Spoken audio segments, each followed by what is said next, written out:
Hello. I am running late for multiple reasons. I do apologize for that.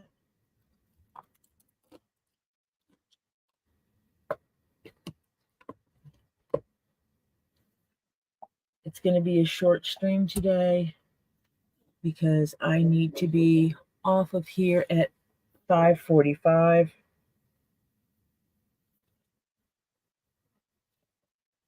because I have somewhere else to be at 6. So I will be on at about for what 2.5 hours, 2 hours and 15 minutes, something like that. I know that Jennifer is here. I don't know that anyone else is at this moment. So I'm just going to make stuff.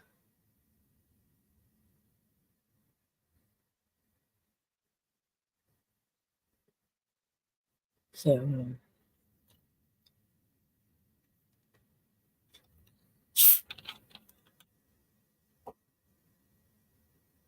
yeah, Terry pops in and out. He might pop back in.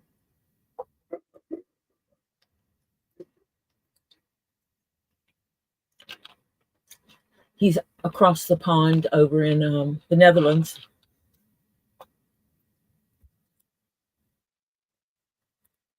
So it makes things a little more difficult for him because he's all the way over there. Oh, Terry is here. Hello, Terry.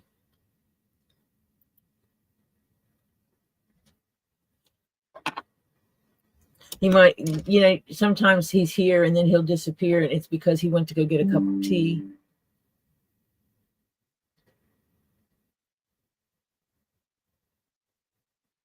Oh, wow. Sounds fun.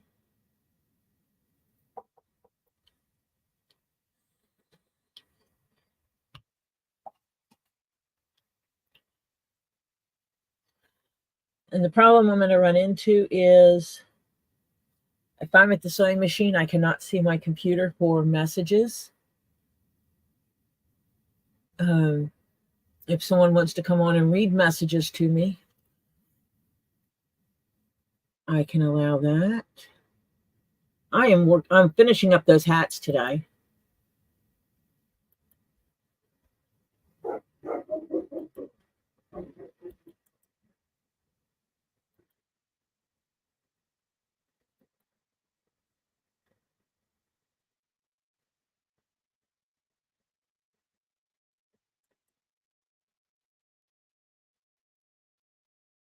Let me see. I can't do that. Do it from here. Aha, that's how you do this. I'm going to figure this out eventually.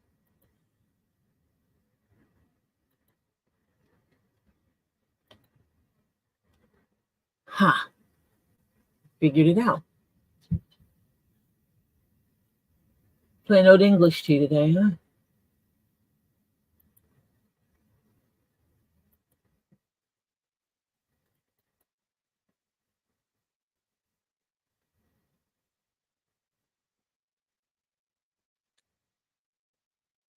There it is.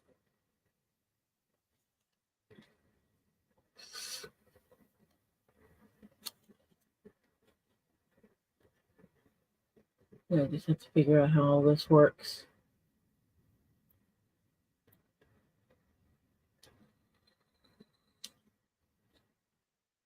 Tea time is looming. Yeah. Coffee time for me. Past coffee time.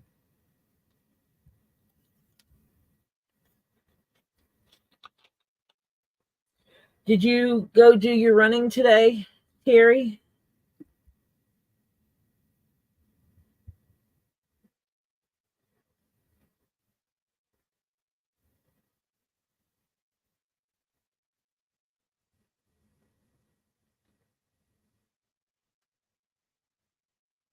Didn't you have to go take someone do some driving today for someone or something like that? Yeah, Jennifer, he's talking about hot tea.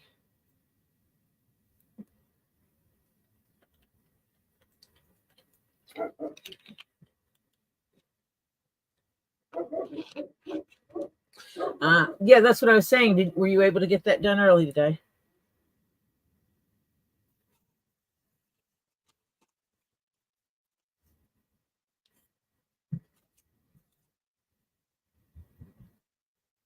Oh, that was at 2 o'clock in the morning. Yeah, that was real early today.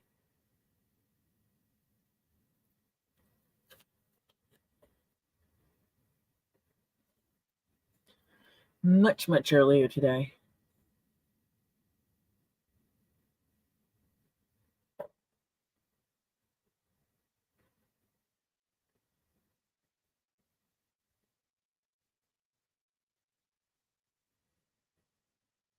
Hello, Lisa.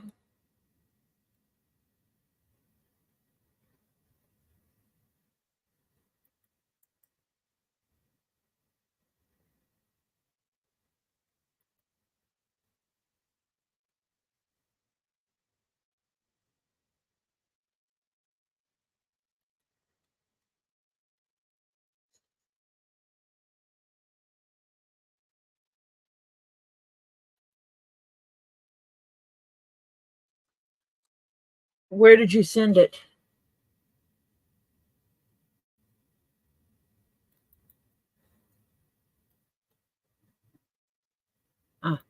No, I did not.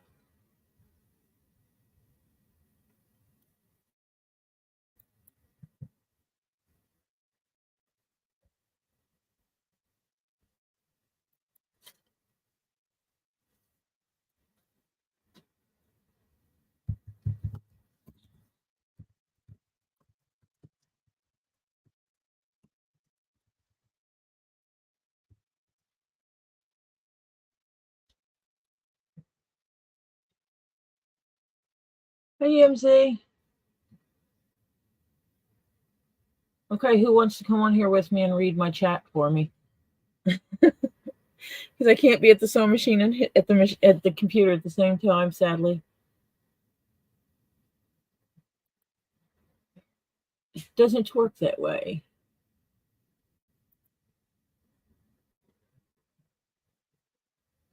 I can't be doing both at the same time.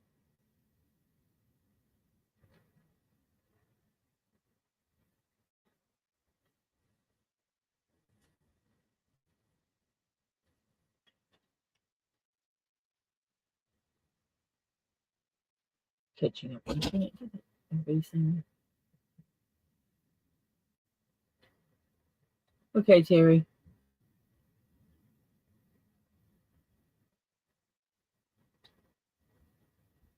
No twerking.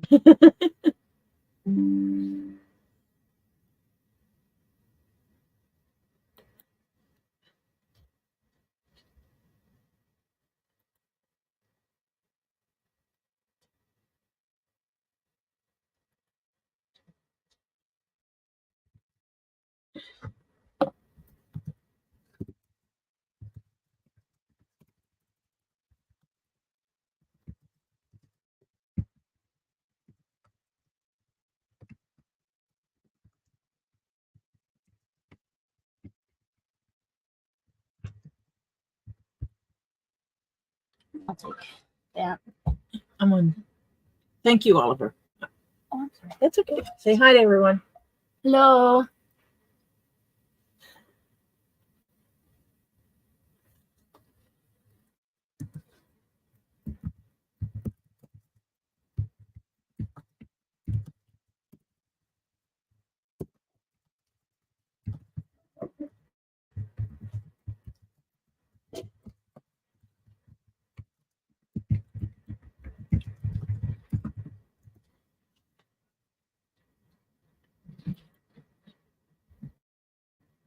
Let's see. I think everybody's. Oh, you know, oh, okay. My live was. Luckily, I started my live in a area that was turn the sound off. So now I have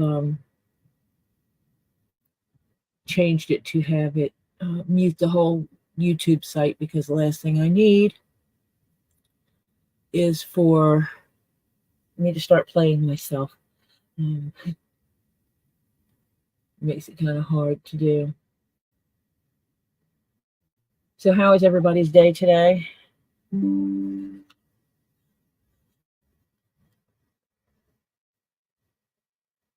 I hope everybody is doing well.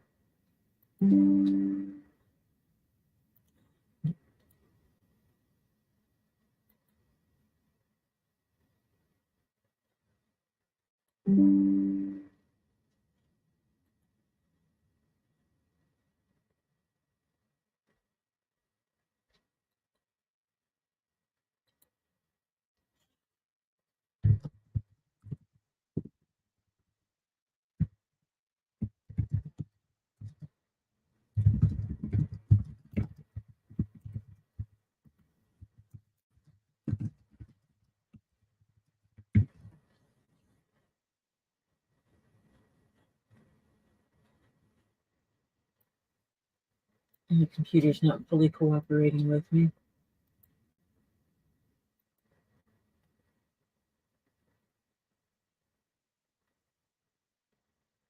MZ, he didn't stay down here long. It was bring me coffee and run off.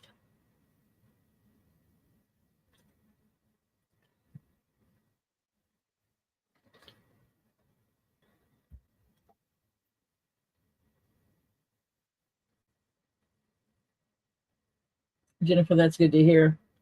What do they anticipate as the healing time?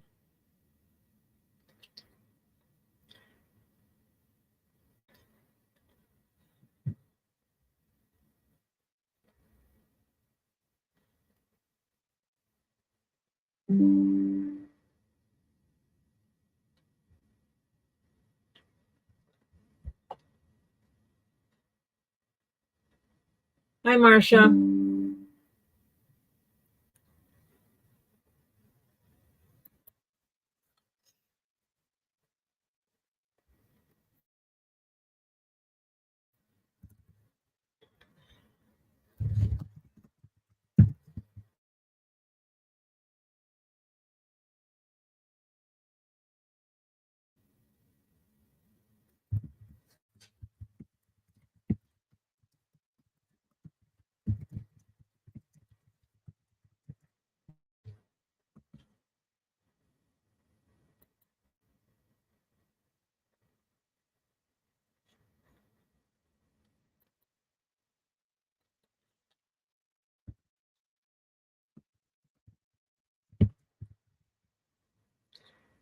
I should finish them up sometime today.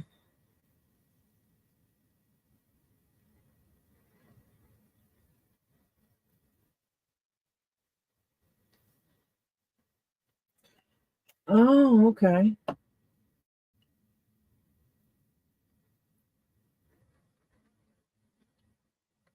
So you won't see the full results of the surgery for a while. I didn't realize it took that long for it to circle. Hi, Sandra.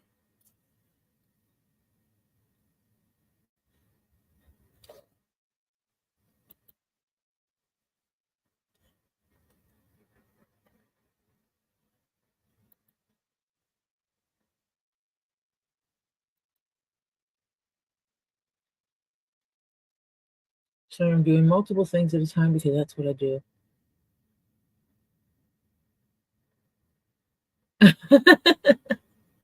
Jennifer, you're funny.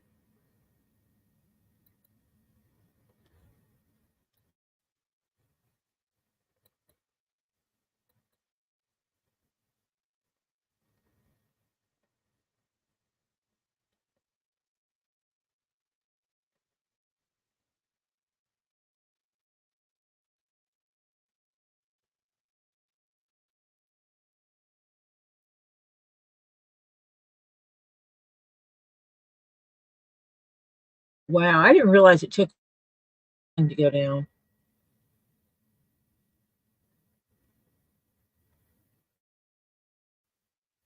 That's insane.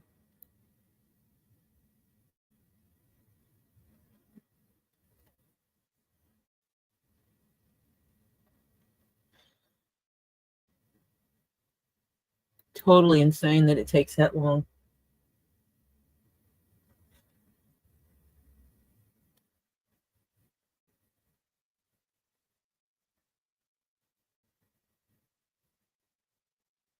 I do scan the book of faces. I just don't comment on a lot of stuff there right now while I'm trying to get all this other stuff done.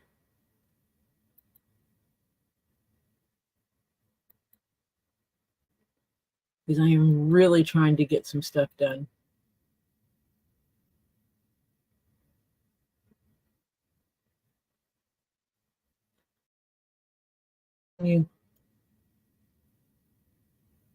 But I have a picture of you anyway.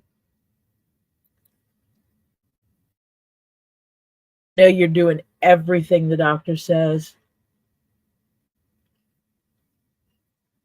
Keeping yourself safe, healing right. And that is awesome.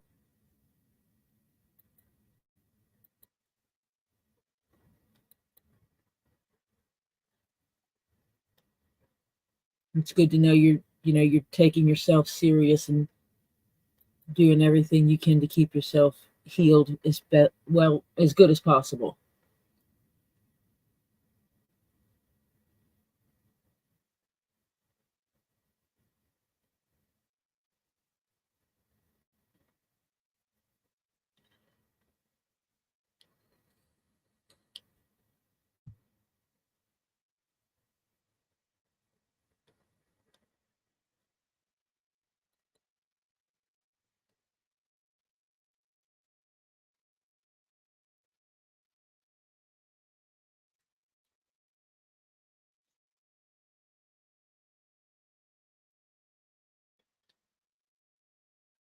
I wonder if Terry's made it back yet.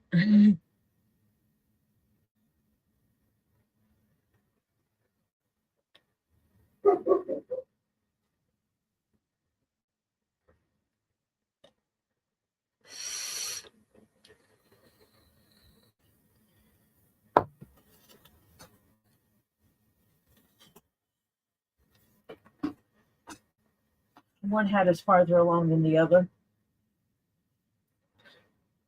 I'm sewing the brim on one of the hats.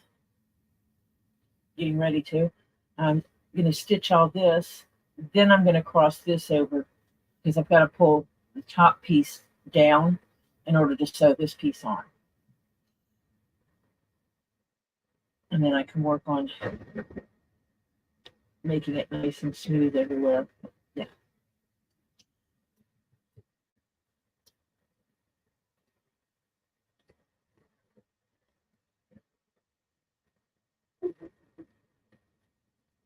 I haven't won the lottery yet either, Jennifer. And I think my camera is possibly frozen because it's not showing what I put there. Oh, there it is. Okay, you couldn't see it off the front, that's why. Hold on, let me get the light set back up. First of all, and move this camera to me just a little bit.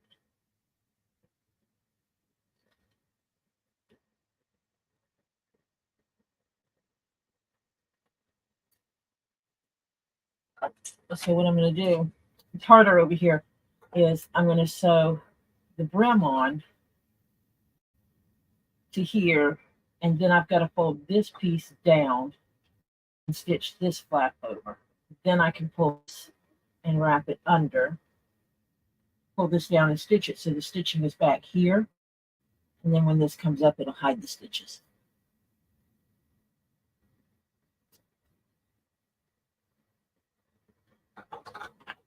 That's where that one is.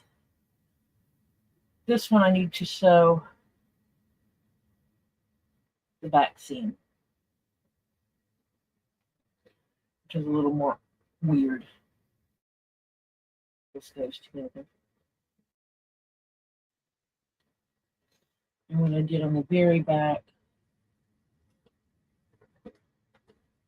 where the two pieces finishing touch here. It shows.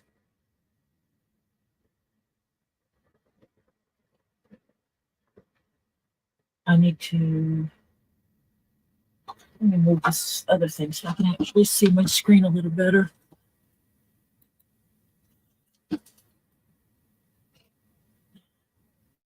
So I put a tab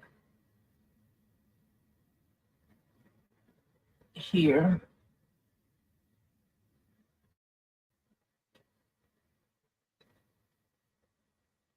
Phone camera. That's what I'm missing. Phone light. That light make it easier for you to see. So you can see I covered up this spot right here where the two pieces of the piping come around and meet in the middle. And that will also mark the back of the hat easily. That one I'll just stitch down. Pull this piece down. Yeah, I don't have it where you can see me very well.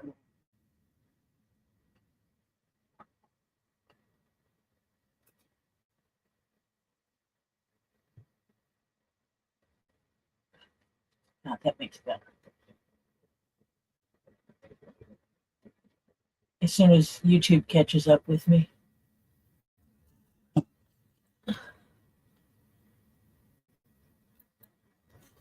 When I run StreamYard and YouTube at the same time, my YouTube lags tremendously.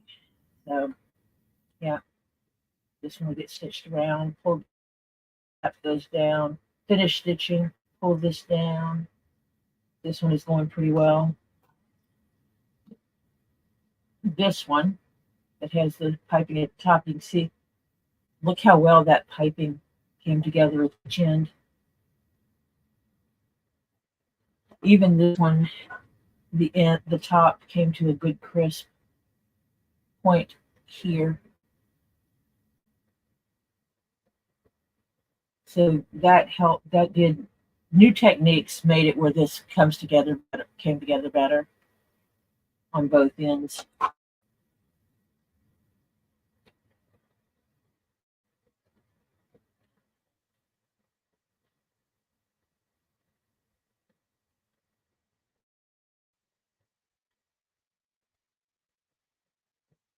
I'm going to sew this, and then I'll clean up that back edge.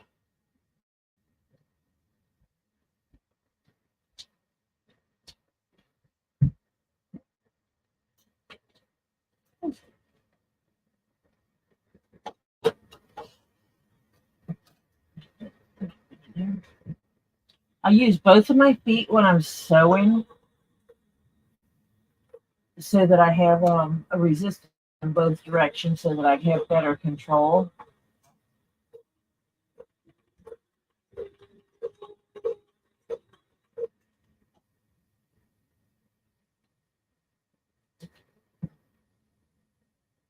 Make sure that stays flat.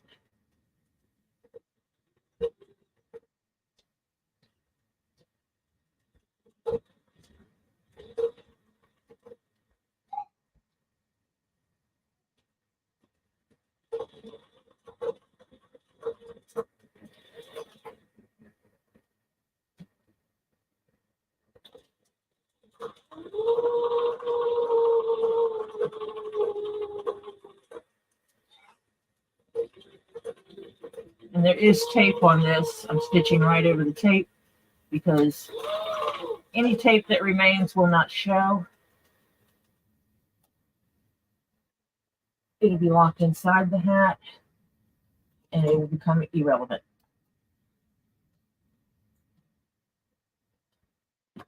And of course I didn't bring a pair of scissors over here. Did not bring scissors.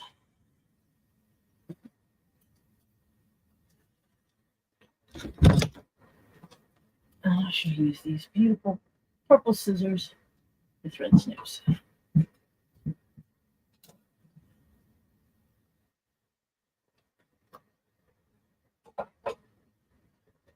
Trim out some bulk, which you cannot see because I have to be very careful with this. And so I need to put it where I can cut it without causing issues.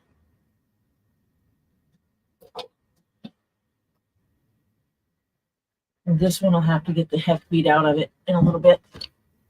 So that one goes over to the other table. There's nothing I can do with that one yet. And this is where I wish this machine was a free arm, because it would make my life easier.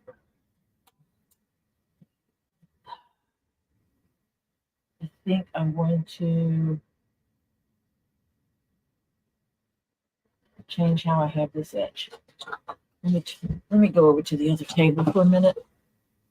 It's going to be easier if I switch tables.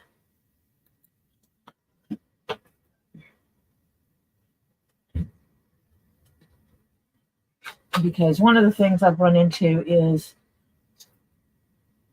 me trying to rush through things and not take extra steps. Take a little shortcut here and a shortcut there to make things work. And that actually causes me trouble. That is what caused me some of the problems in the past. And so no shortcuts, none at all.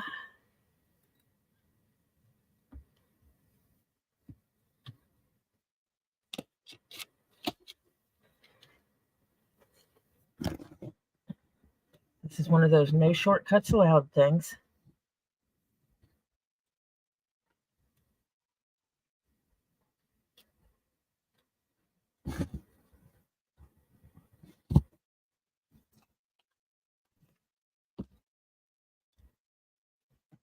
Because shortcuts gets me in trouble. Hi, Tammy. I hope you're doing well today.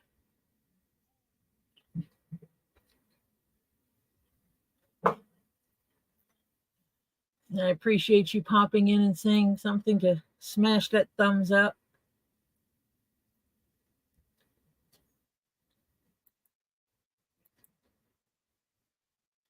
I know my channel is a little more mild because there is no excitement going on here. No drama.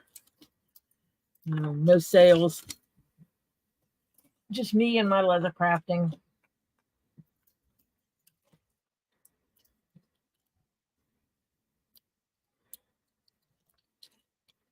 That makes it less exciting, but for me, this is one of the things that brings me joy in life. I enjoy my leather crafting very much. Other people enjoy it after I finish doing it, and they have their items in hand.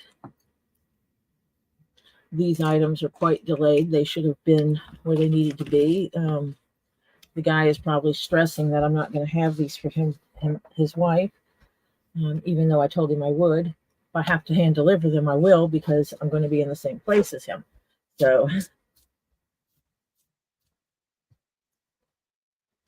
let me see where my camera is looking, because obviously not having my camera looking at what I'm actually working on would be silly. I'm going to start it here and then I will adjust it. I'm having a day. I started my day off working and wound up getting up. Well, actually, I got up later than I should have.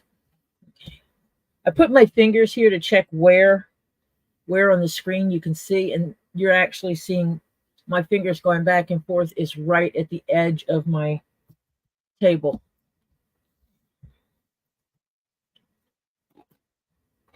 What I'm going to do is I'm going to swap these clips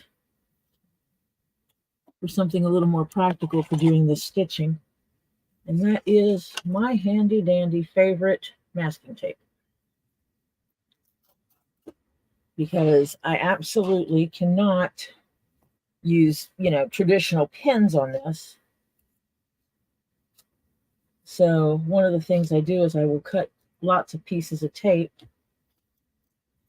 so that I can make it around this.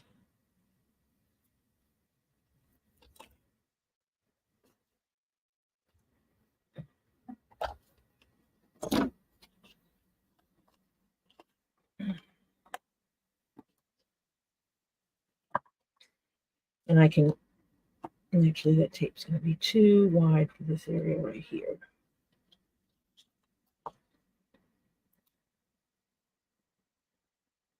And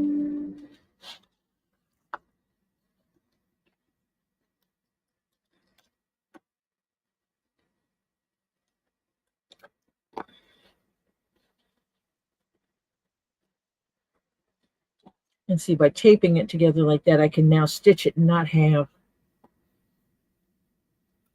you see the tape better on the back, and not have all these bulky things in the way. That's one of the things about using regular straight pins to pin stuff. It is so much easier to work with because you don't have, it holds everything in place for you. And you don't have any kind of bulk in the way.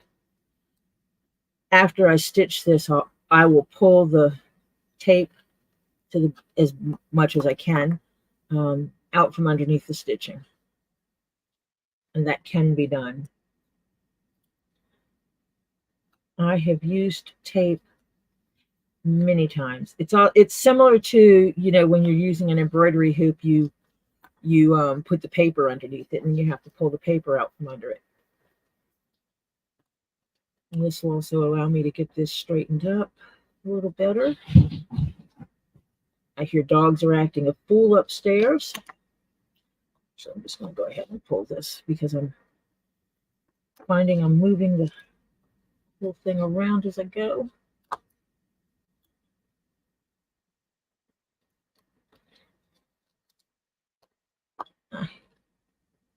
These little tips don't stay. They stick to things and then they pull off the clips, which I guess is okay. I need to get some, see if I can get some tool dip and re-dip some of them.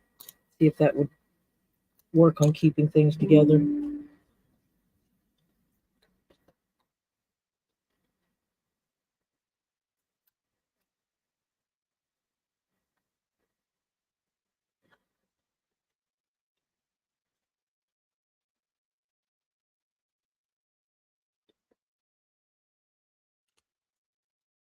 And I keep pulling it towards me, and that's to get things straightened up.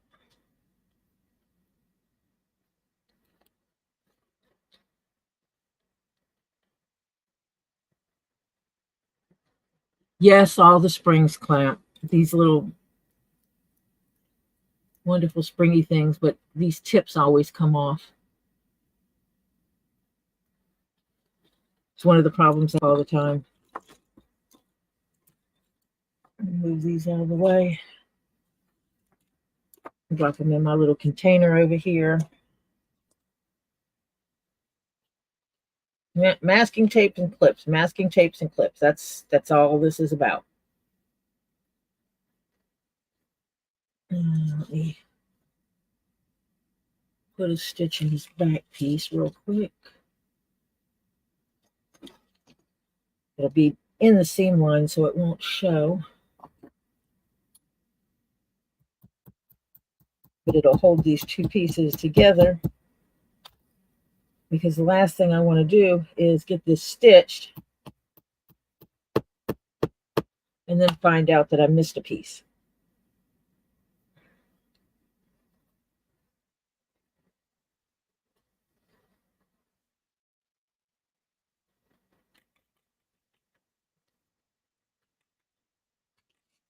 I appreciate you coming in, Shane. Shane is also a leather worker. He does a lot of work on, he does a lot of patches and vests and skirts with pockets and vests with pockets. I think every piece of clothing Shane makes has pockets, and I don't mean, and I am not saying that sarcastically. I think it rocks that you always have pockets, because those of us who wear skirts all the time or often know it. Clothing manufacturers are notorious for not thinking we need pockets to put things in. You know, who would think that a skirt wearer would actually want to carry their wallet or a set of keys or an ID? Shane, on the other hand, thinks we all need pockets. Pockets, pockets, pockets. And those who have done without pockets appreciate the pockets.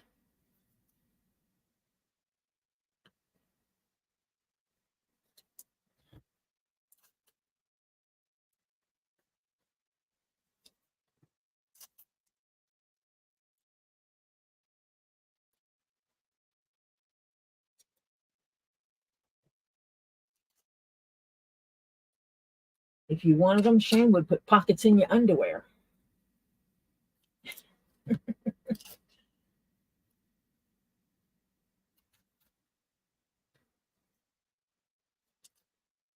First time I saw one of the skirts that Shane made, and it had those deep, that was the first thing the girl showed me was her deep pockets.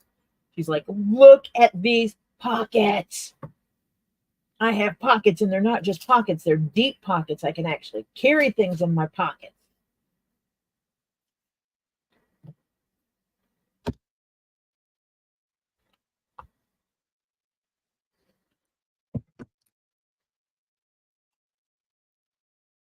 And I just really think it's cool that pockets are a definite thing to add to clothing. I mean, when I make myself stuff, they have pockets. But I don't like making clothes.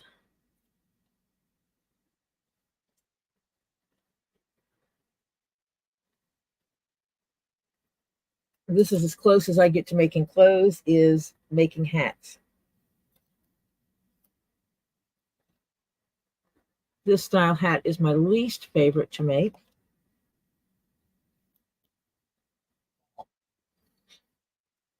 And I think it's because it gives me the biggest headache.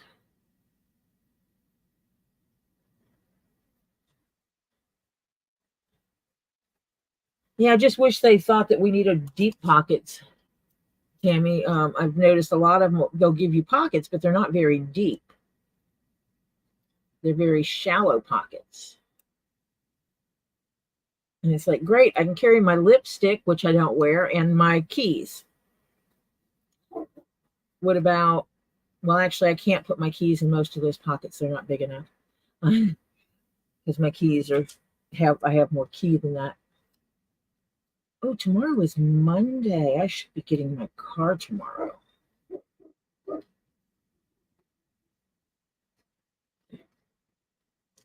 There. And that should make it easier for me to sew. Stick that over there. This piece. I don't like the bulk in the back of that, so I am going to do that like I did the other one. And I'm going to unstitch a little bit of this, which you cannot see probably. Not very well. When it shows bulk in places I don't like it, I'll change it.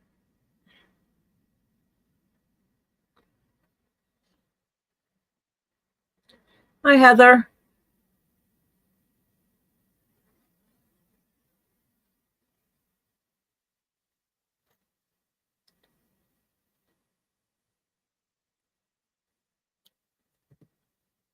Oh, Heather has sound off, so she can't hear me. Let me go ahead and type to her real quick.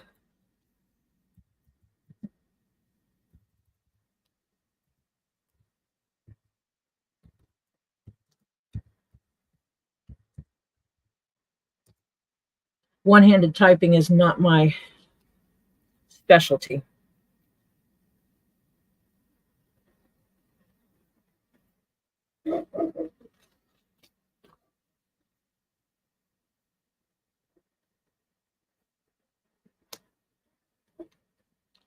I'm unstitching this in the back a little bit so I can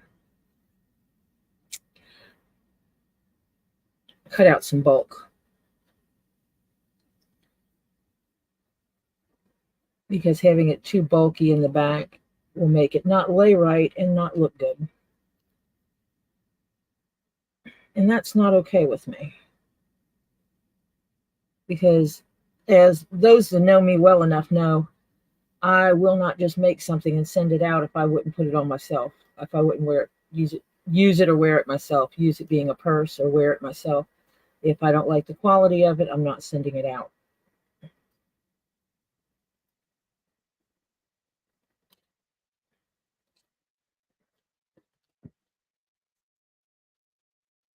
But these will get finished today. and will get hand delivered this coming week in Texas. I see you, Flutter. Hello, Flutter.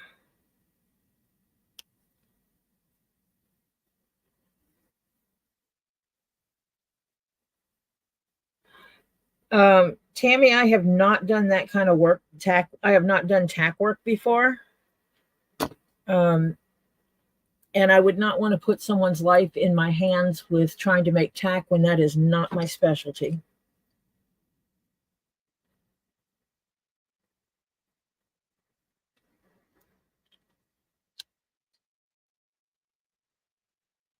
I have heard horror stories from people just making tack because they thought they could. Oh, it's just a piece of leather, and they didn't do something right, and something come undone. And yeah, no, not my idea of the way to handle someone is not having their tack work the way it should.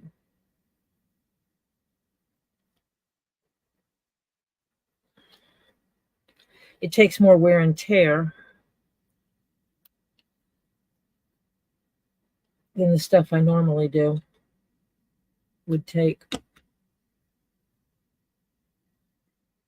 So I personally have not worked on tack before,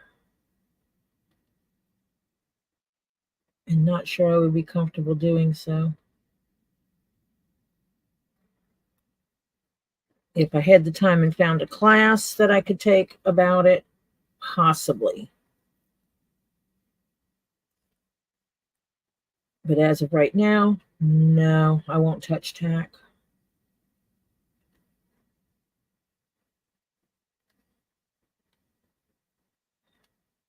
It's kind of like with me, as I tell people, I don't do clothing for other people.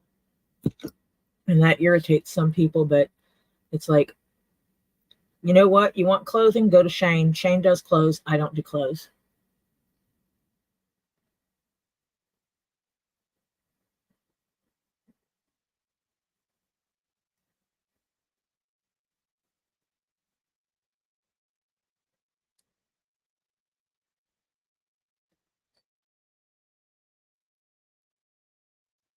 Maybe I'm capable of making clothes. I don't love making clothes.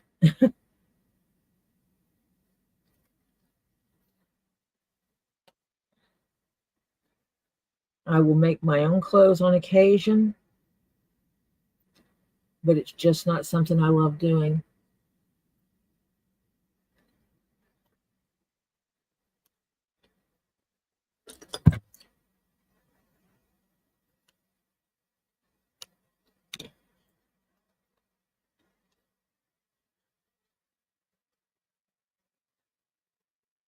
And what I run into now is I make things for myself, and then I have people going, oh, I want you to make me that exactly the same as yours. And it's like, I hand make things. There's always going to be a difference. Always.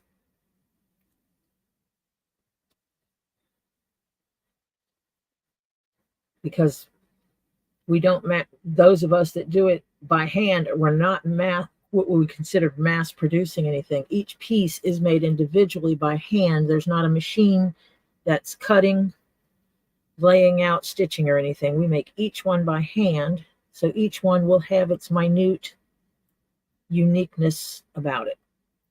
They're little unique pieces and qualities. That, and I don't want to make things for people that are exactly the same as mine. That kind of takes away from it.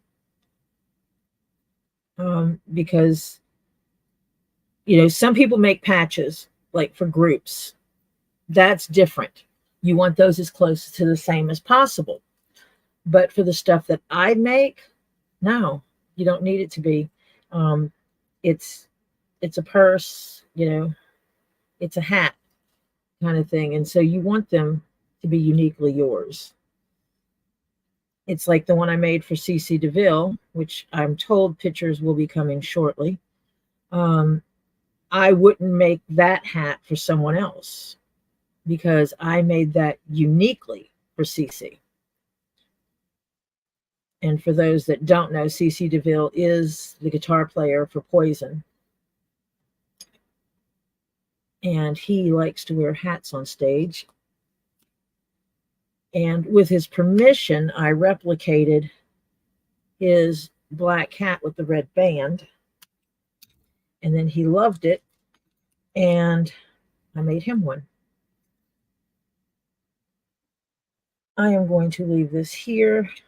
I will stick some things up here for you to look at just so you know that I haven't run away too far. I'm not going to move the camera because I don't think I need to move the camera for 5 minutes of stitching.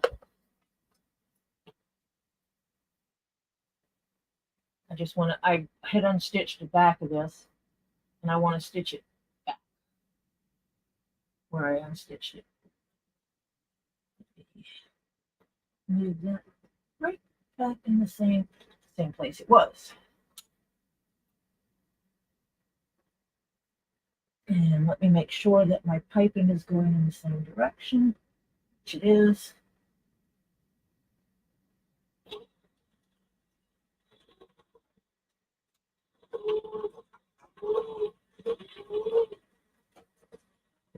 Get my greenie out, run over my little, using my Sailrite.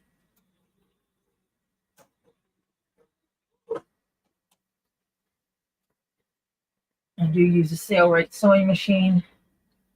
It is the Sailrite leather, whatever it is. It's the one manufactured for leather crafting. It is green. It has a low footprint. I call it my little green machine. I adore this sewing machine.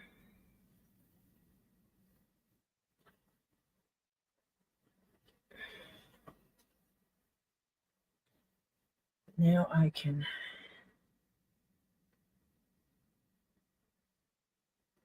get some of these extra threads out of the way.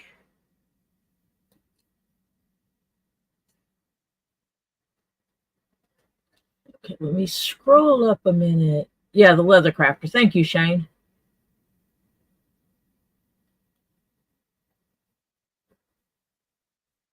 Yes, I actually make a comment about that all the time, that, you know, leather isn't fabric. You can't stitch it, unstitch it, restitch it, unstitch it, restitch it without complications because of the holes.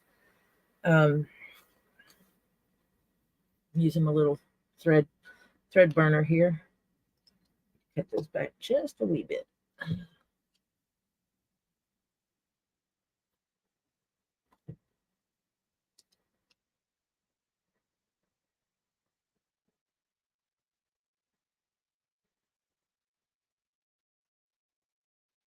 I am excited about one of my upcoming commissions,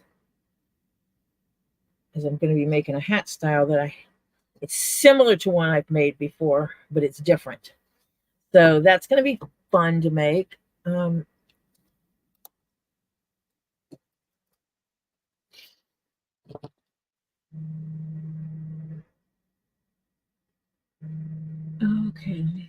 catch up.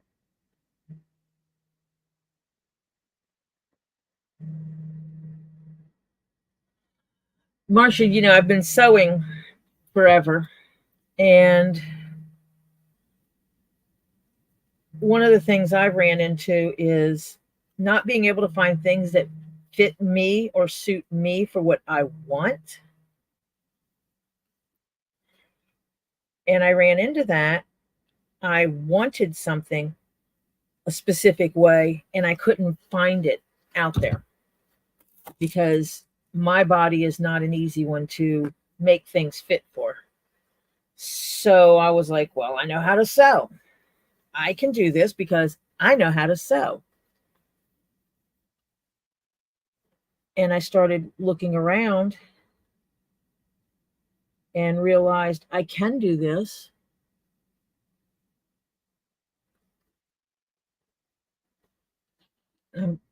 I've got my strip, my bias strip. Basically, it's leather, but I made it like a bias tape. I cut it wider and folded it in on itself and glued it down so there's a seam.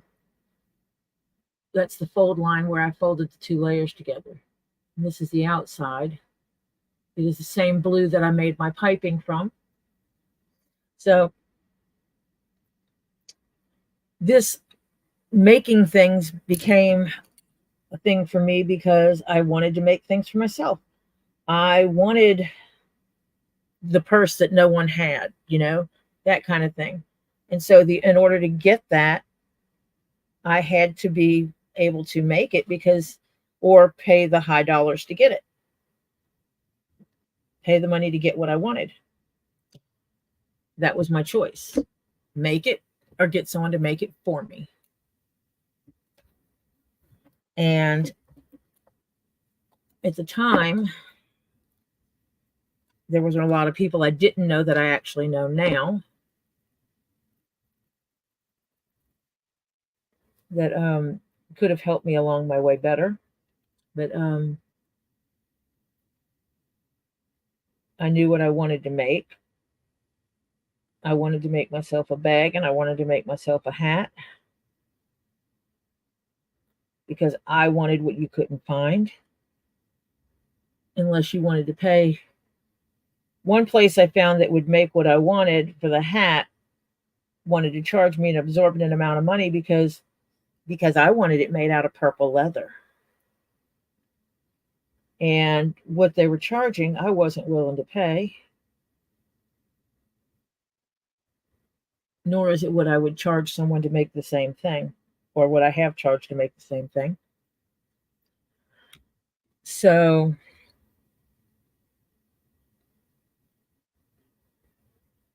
you know, what are your options if you want something really bad and you're not willing to pay the price that people are asking for it? Is you have to make it yourself. And that's basically what I did. I started getting the stuff. I found someone that had the pattern I wanted. I'm gonna let this glue dry. I use glue to hold things together until I get it stitched, or to reinforce things. Excuse my hand in the way. I don't want my nifty Chinese container leftover, my Chinese leftover storage container to let my glue dry out. Because I buy my glue by the gallon. Opening the gallon and constantly leaving it open and opening the gallon will cause the glue in the gallon jug to start thickening as it is trying to dry out. So I pour it into a smaller container so that if it does dry out, I'm not losing as much. I am going to be putting this band over this edge I'm working on, and then it'll loop around to the other side. This I am hand stitching on because I don't trust myself to be able to do that level of stitching on the machine because it's such a minute. And it would take me longer to change the thread in the machine to stitch this than what it would for me to hand stitch it.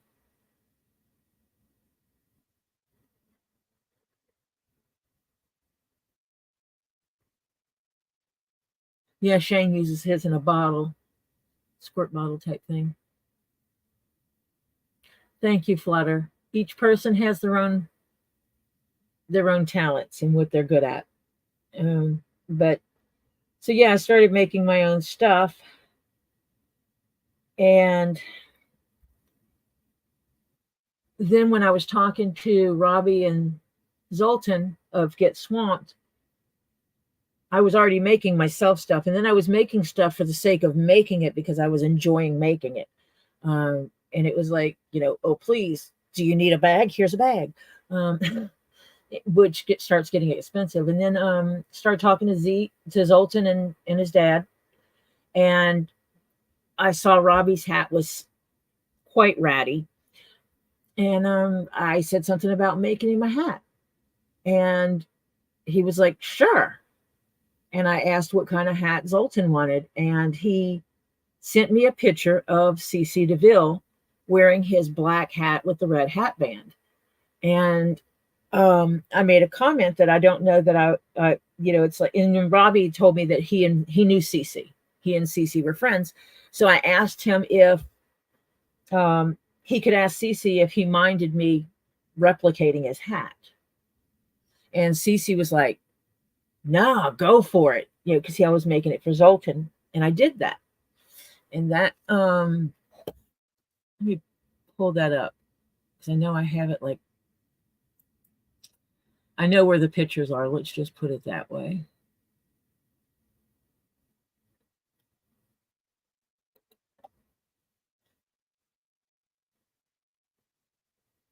But so Zoltan asked me for the hat. Cece said yes. And it was like, yay. Which just blew my mind that Cece would say yes to someone he doesn't know replicating his hat. And the hat I'm speaking of is,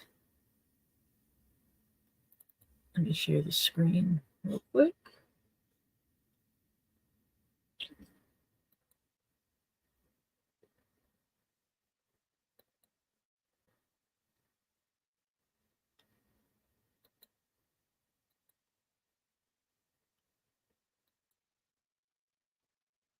It's this hat that Cece wore on stage. That is Cece DeVille of Poison, if you didn't know that. And so I had my work cut out for me. I downloaded multiple images because the black band he does have on the hat has things in it, unique things in it. And I wanted to replicate this hat as close as possible to make it look like Cece's hat, because that was kind of important for Zoltan. And so I did, and I made this.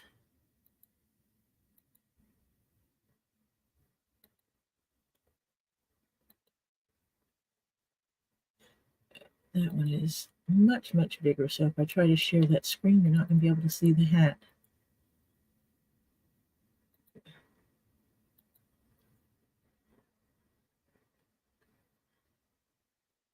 And the thing that got me the most was when Poison played in Florida last year. I think that picture is actually on my phone.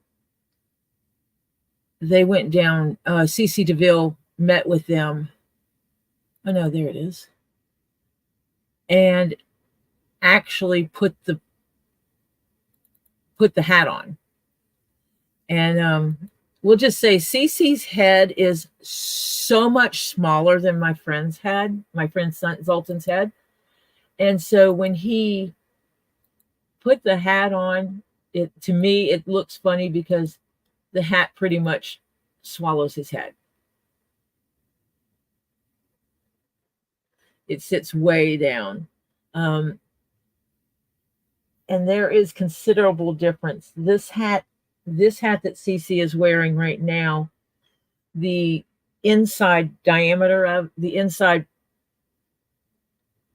circumference of it is like 61 centimeters.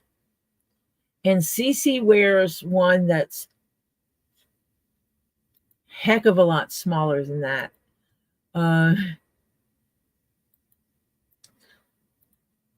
Cece's hat is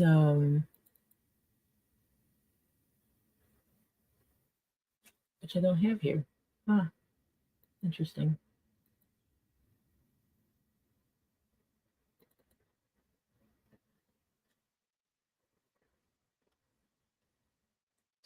I have all kinds of who's its and what's its I did for making this hat for him. His head is 56 centimeters.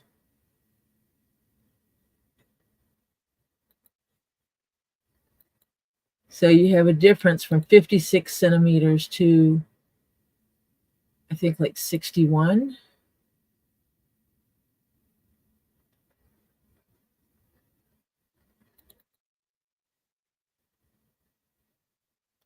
And 61 centimeters. So That's 5 centimeters. That's 2 inches, almost 2 inches in circumference difference in the hats, which makes a big difference. If you have a hat that's 2 inches too big for you, it's 2 inches too big. And so it makes it a lot more difficult to wear when it's that much bigger than your head. So I made a hat for CC. It has been received by CC. It has been shown to him once.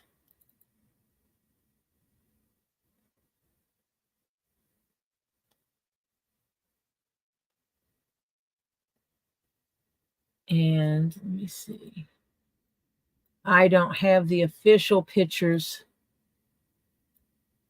And so I'm not going to show his full face or any part of his house because that's just the way I roll. Because one of the things he was worried about was he was not really,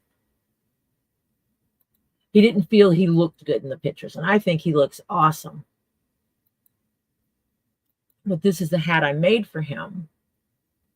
And what you may or may not notice is the cutouts of the flames. There's 4 distinct flames that go across the back of his hat that I found base ones on the internet and I altered them to do these. And then I painted the edge inside here in black before I layered the leather. These are all hand stitched. CC picked out the style of the hat. I gave him multiple options. And I put the skulls on the top bands that go across the very, very top of the hat, the brim of the hat down to the sides.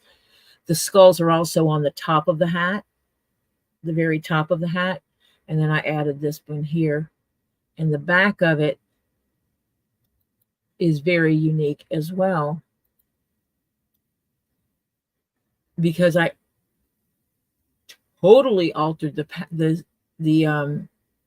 pattern of the hat.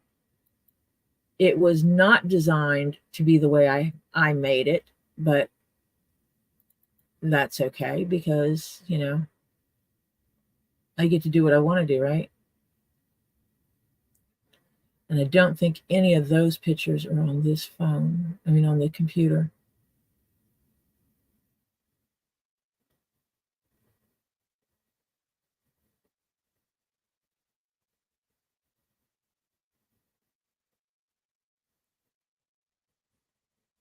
It's just kind of, oh, I know where they are. That's where I downloaded my phone. I do have a picture of the back of it. And because it was Robbie, Zoltan, and I with ideas from some ideas from CC. CC picked the color. He wanted it purple. But when it came to actually figuring out the whole design, that was me and Robbie and Zoltan that finished out what this would look like.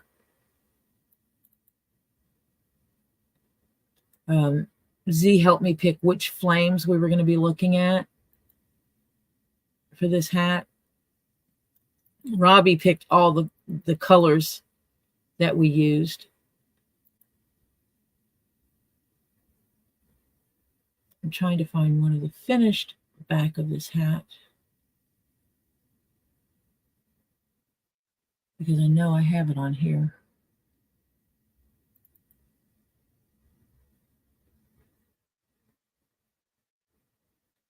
I have all my progress pictures where I stepped through making it. Oh, there they are.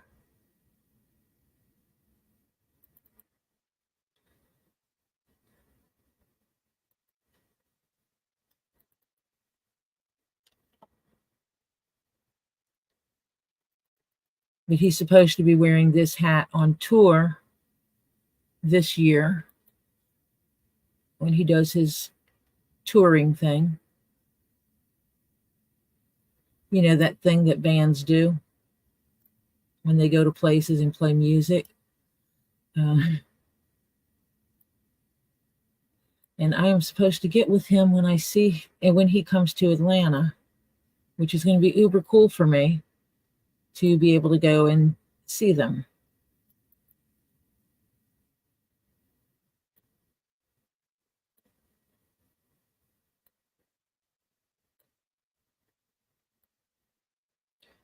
I just can't wait to see him have a photo shoot with the hat. That is, to me, is going to be like really super cool. And so this one, I actually corset laced the back of it. It wasn't made that way. I altered the pattern, added pieces to it. The little rivet things that the corsets go through. Normally you would have eyelets there. I used the same rivets I used on the rest of the hat, and I looped the threads around it because it wasn't something that's going to be put on, take off, put on, taken off. And so I was able to do it. And I did use some permanent glue to hold those in place and hold that thread that was custom dyed to it.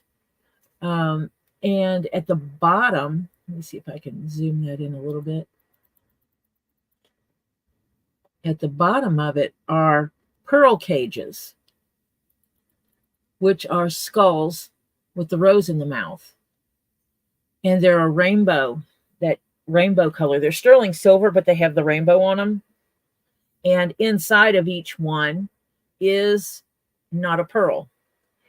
It is the tiniest little amethyst sphere to tie in, holding the amethyst, because amethyst does have good energy. But he has a pair of those which weight down the straps, those strings. And I frayed them at the bottom just to give it the look. But amethyst has its good energy, so hey, he'll have that good energy on stage with him. And purple tied in with multiple purples in this hat. You can see the nice little skulls on there. And they're all the same skull because that's how it is. That skull goes to the strap that's on the top. And you can see the top, how it protrudes up a little bit. That's the skull sticking up. But I will be able to publicly put out, or like on Instagram, all the full pictures of the making of it, because I have all my design pictures and my in progress pictures where I was laying things out when making it. And so this was the first time, I made Zoltan and his dad's hats for them after making stuff just for myself. And then with CCC and the hat and loving it, making him a hat. And then it was like, hey, you should sell stuff. You should sell stuff to people.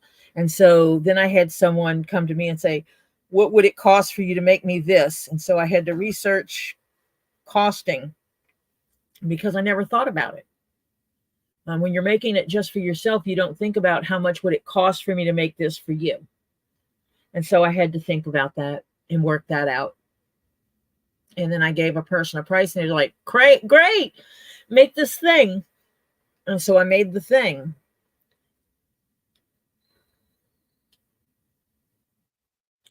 Thank you, Phil. That's okay, because this all gave me time for this glue to dry.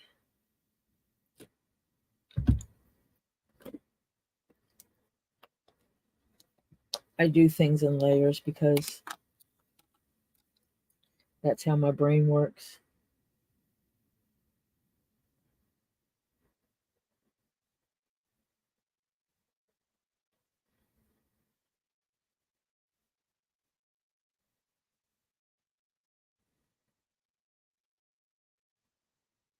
And I think I've told you before that when I use glue, I only use glue on areas that's going to be stitched. This kind of glue I only use on areas that will be definitely stitched, because as this glue does make a good bond, but it's not something I would trust my clothing on, that I wouldn't have my clothing falling off after a while. Um, it works better than pins, but I still wouldn't trust my dignity on it.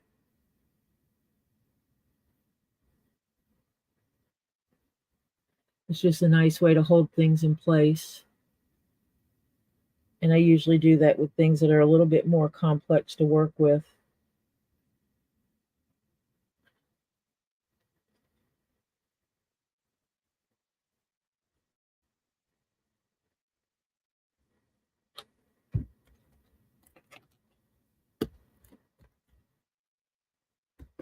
Use my handy dandy little disposable makeup spatula.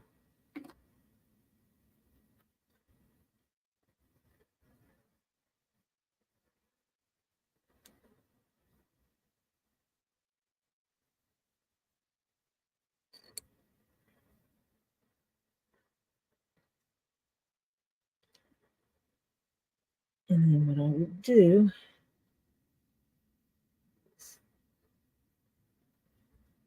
bet you guys didn't realize how boring this was at times. I do a lot of holding things in place. When I'm on other lives, this is part of what I'm doing is I'll sit here and hold stuff in place. So yeah, I also made myself custom custom clothing. I mean, not clothing, but custom items just for me.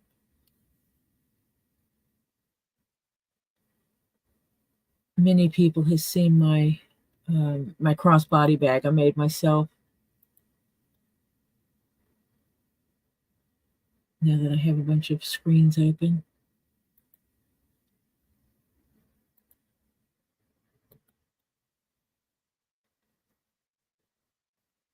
Let me see. Insta.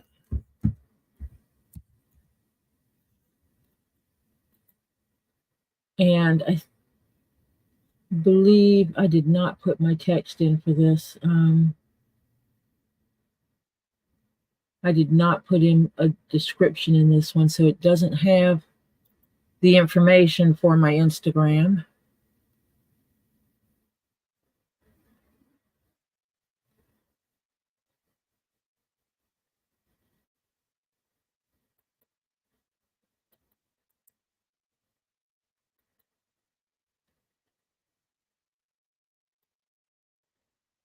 But Miss.Tori.Jones on Instagram. And I guess it would have been easier just to pull my Instagram up because you can see things better there.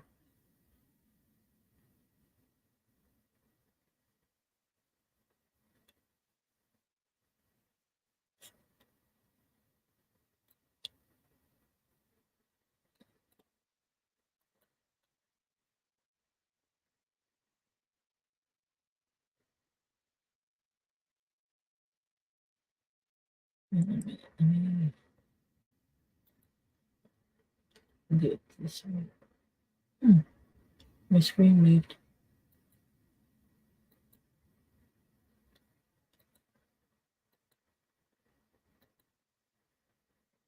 This is a crossbody bag I made myself. And that was another thing. I wanted something totally unique for me.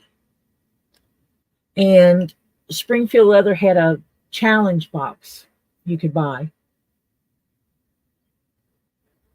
And the price of the box was definitely less than the leather I knew was going to be in it. I had never worked with Cayman crocodile hide before, and I wanted the chance to do that. So this was a great opportunity to do so. So they sent me this lovely purple Cayman crocodile strip. You can see it was a long strip because I did the whole front of the bag and I did it down the back of the bag. And they sent me some lizard, which is what this purple is that's down here. I did put some charms over it, but which have since been changed. But they did that. The lizard This is just standard cow. The back of it is as well. I used my own buckles. And I ended up extending the strap. It wasn't long enough. It kept it too close up on my chest. And I wanted something that would hang, that I could make hang below my chest a little bit. So I actually had I had a black caiman piece that I put in. I cut the strap in the middle and added a caiman piece to the middle of it. No, this works. This is, goes across your chest. So you can either put it behind you or in front of you, which gives you the hands-free, puts you hands-free. And this is my favorite grocery shopping bag because I can put everything I need in it to carry with me, the wallet, the keys, the phone, my vape, anything else I might want to carry with me. I can fit all this in here. And on this one, I opted for using the purple thread because I wanted it to look different. I wanted the thread to be part of the accent. And, in this picture, I don't know how well you can see it, but the thread is part of the accent of it, that it stands out and it does match. The inside is just a big open place, but what I did when I cut the back of it is I cut out a second back and I stopped it about here. And I stitched it in when I stitched it all together. I stitched in that, and it created a thin pocket right here that goes about halfway of it, which taught me a lesson also, that pockets need to be a little bit thicker than that because it makes it very flat. But let me see what else. This was actually the first bag I made. It is a computer bag, and I learned a lot of lessons making this computer bag. As whimsical as it looks, that when you're using a floppy leather and you decide to put it on a thicker leather to stiffen it up, you should pay attention to the overall weight of what that's going to do to your item, because I made this as a computer bag for a large 17-inch laptop. And by the time I put my laptop in there and all the goodies with it that go with it, it is so daggum heavy. It is sturdy. It can be carried, with the handle like a briefcase. But it also has a shoulder strap. And these just use the Sam Brown buttons. But this was the absolute first thing I made. That wasn't supposed to go there. This was the first thing I made out of leather when I started my leather crafting journey of I'm going to be a leather crafter.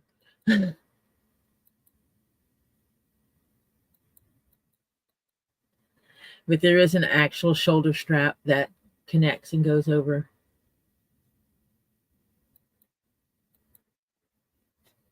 Little boxes I make. Oh, that's a pair of boots. That's Z wearing his hat. That's Robbie. He was also on Swamp Brothers. This is his son. And will ignore me. And these are, dinner. I've got all kinds of stuff in here.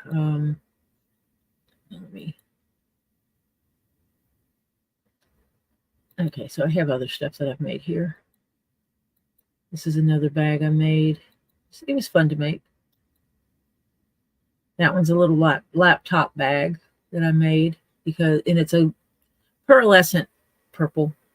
But these I was making not because anyone wanted me to make them. It was because, hey, I've got a pattern to try out and let me make stuff. I was learning. I did a lot of learning making these things. This bag, someone actually bought it. They saw it and they were like, I need that bag. Tell me how much to charge for it. And this is a little backpack I made. Some of you have seen me making my little dragonflies before. Another laptop bag I made. And it has a brass pipe across the top of it, or copper pipe inside the very top of it. It's two-sided. It has this side and the other side. And I cheated because you have these two full pieces that you put together, and there's this gap in between them. You got these two pockets.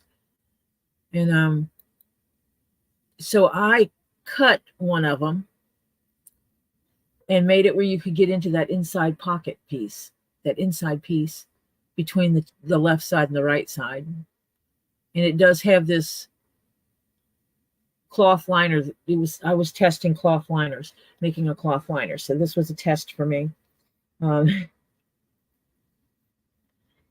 So that was one of the reasons why I did this, was so that I could test out.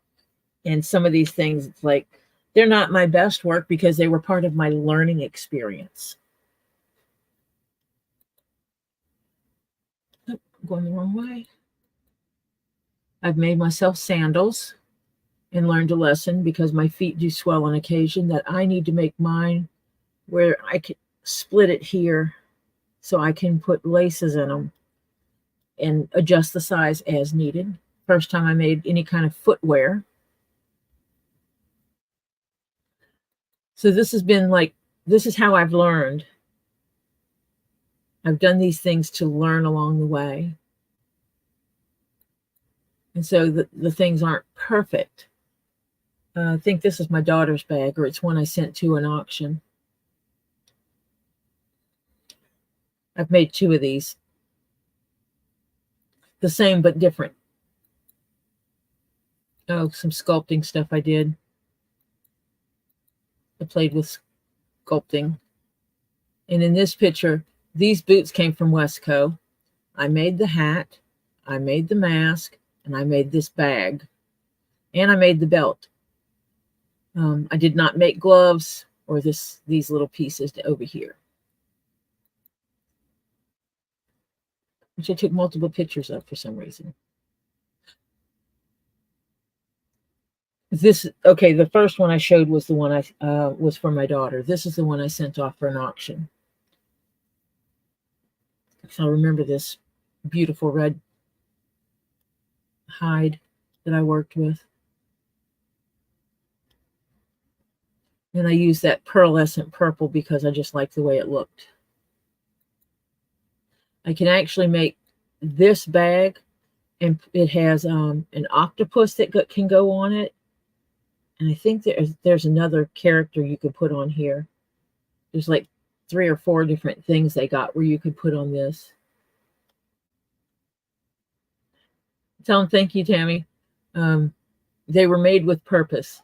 They were designed with purpose. The design of the boot with the flame was a West Coast standard design for, they listed them as women's boots. But I sent them the leather to put the blue on it because I wanted them a specific way. Make little dragon skulls. I can do those. These are keychains.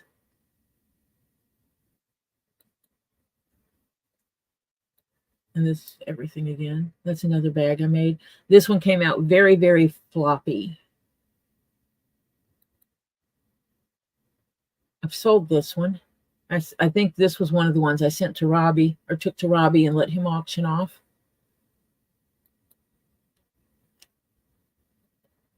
Is that as far as this go? Nope, I hit the wrong button. I've made this purple hat. I've made a couple of these. And this is where, that is my hat. CC DeVille saw this hat, and that is why he picked this design for his hat.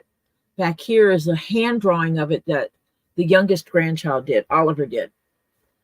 And I made a purse that's pretty much a round purse. too small for me to function with. And again, this was still part of my learning because I made 2 different kinds of wallets and then realized that the way I did it, it was too thick to actually carry and be practical. They're in the little purse.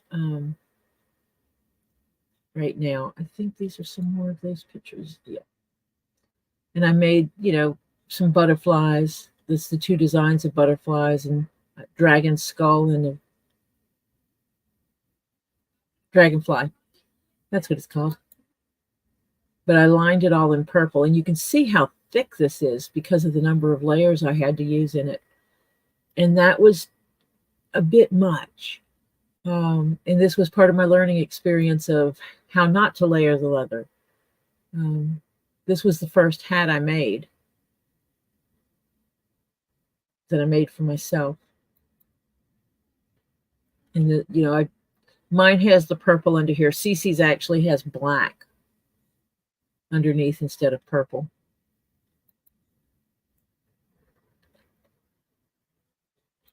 And Plague Doctor mask and a dragon head. And I put these little things in for eyes because it's just fun.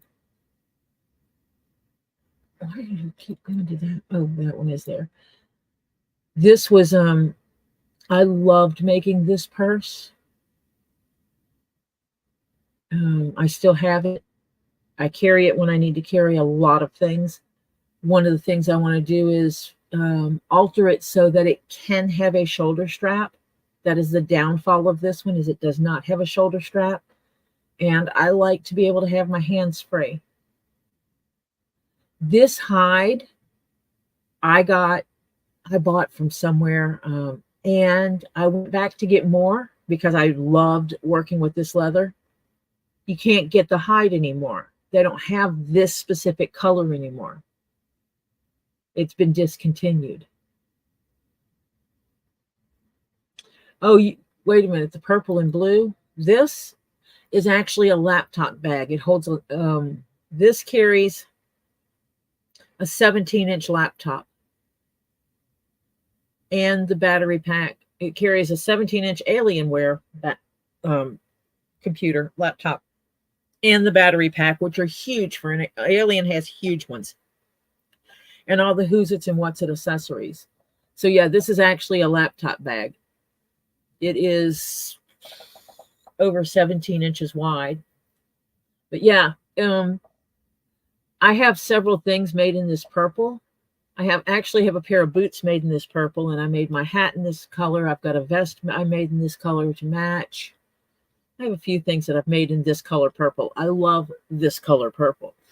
And I bought this because I bought the tealy color because I thought it would look good with it. That's literally why I bought it. I bought one hide because it was like, I think that'll look cool. And it did. This was the first time I worked with a tin in my leather work. That was interesting. But yeah, I think I might still have some of this hide. I'm not sure. But I liked making this purse. I made this for someone because they have a medical condition and they need to have a machine on them at all times. But they cannot wear a backpack or a purse to carry their device in. That's what this white cord is that's the cord for their device. So I made them a belt and this pouch to wear it in. And they love pink and black together, so I made it in pink and black. The inside is lined with black velvet. And I made them a little butterfly. The leather for that was bought specifically for them. This one I made as a gift for someone. The lady who sends me my king cake every year for my birthday, I made her this bag as a gift, a thank you gift, to let her know that I appreciated her. And I made it with the shoulder strap so that she can either carry it like a tote bag or be hands-free, because I'm a firm believer in having that as an option. And I added pockets to this because pockets. because women love pockets.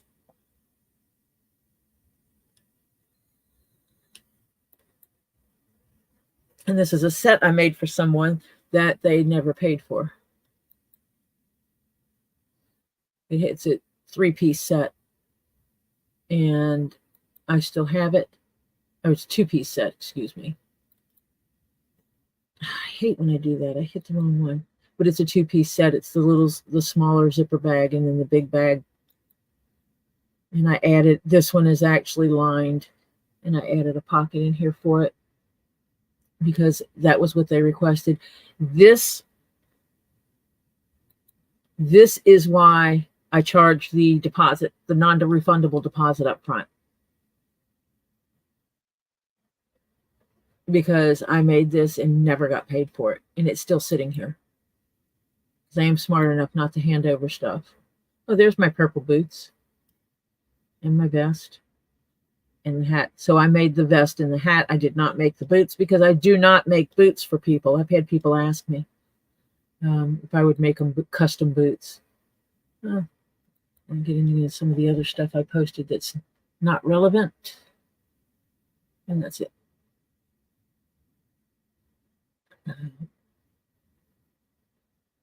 So this is the stuff I have posted so far.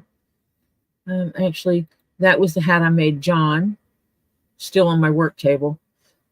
This is when I was doing a lot of my work upstairs in my living room before I moved my workshop to the basement. This is a imprinted leather to look like shark skin because of John running the horde of fish boats for his business. I thought this was appropriate to have a fish scale type, thing. And John loves blue, so I put made a blue hat band off a piece of leather I had. Steak. I was testing colors here. Can't imagine who these people are. Thank you, Tammy. This was a commission piece. It's a top hat, but it's a shorter top hat design.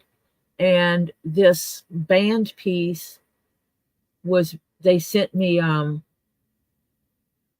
much for what, Marcia?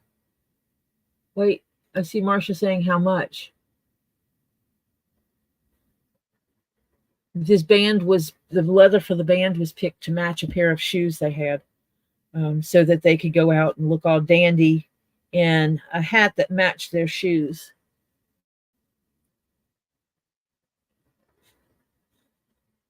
Now I have to find out what Marcia's asking. How much? And there's a white hat I made. It's a gift. A leg bag. This comes from a game that the guy plays. So it's on the back side closest to his leg. I did that as I talked to his wife about it. His wife was in on me doing this.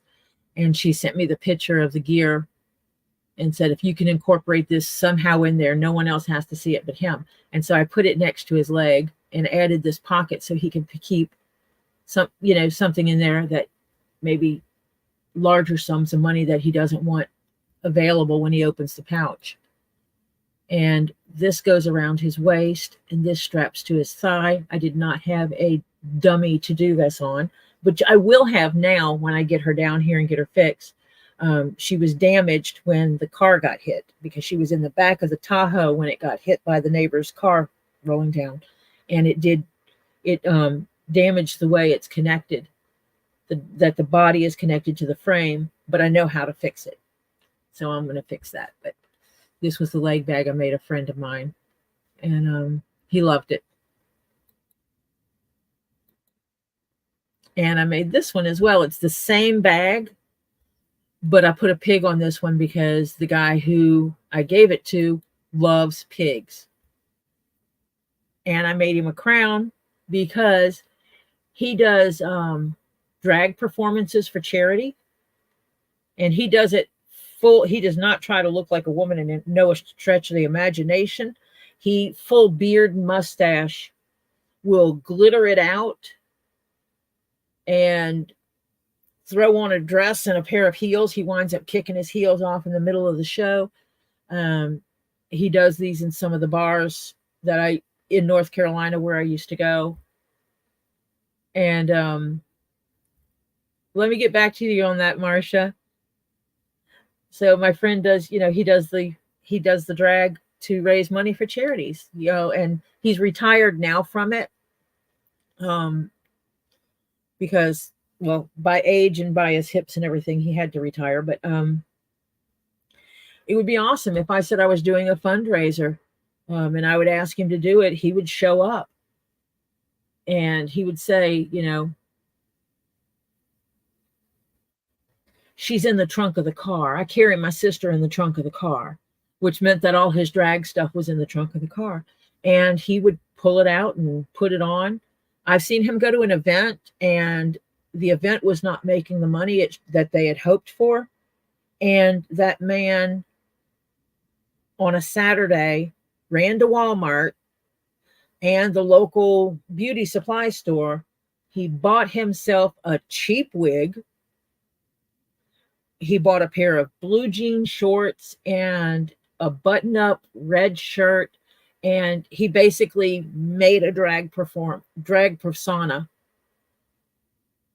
on a Saturday afternoon and did a drag performance that night and brought in several $100s at the last. I mean, it was like unplanned, and he still was able to bring in hundreds of dollars. That was awesome. So I made him a crown because he had already retired. And I told him as much money as his lady had made, and she had never gotten her crown, she needed her crown. And it is as gaudy as some of his performances, as his personas for performances would be. I used a silver, as you can see, a silver leather. It's leather. It is real leather, but it has that silver layer bonded over it. And I used costume jewelry to glue on and stitch on to make him this. And it is adjustable. So, because I didn't have his head size. So, yeah. And Tim is an amazing person. He's still an amazing person, even though he no longer performs. He's still amazing. And he would drop down into a dress and heels and throw on some makeup and be the gaudiest drag performer you've ever seen for any charity. Almost any charity. Some of the ones that are more prejudiced, he would not. And then some of you remember John. I still have to make some more of these for John. He wanted skulls, and skulls, and so I had a couple of patterns. He likes this one. I made it. This one I went over. Well, now it's jumping them. So this one I made it, and I went over it with some color. Actually, this one I did not go over with color. This is the color of the leather, and I gave it some nice yellow teeth because why not, right?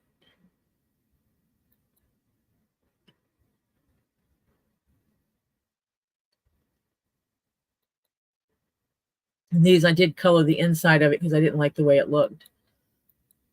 Going this way, I think. Yeah. This little guy, I hand painted him.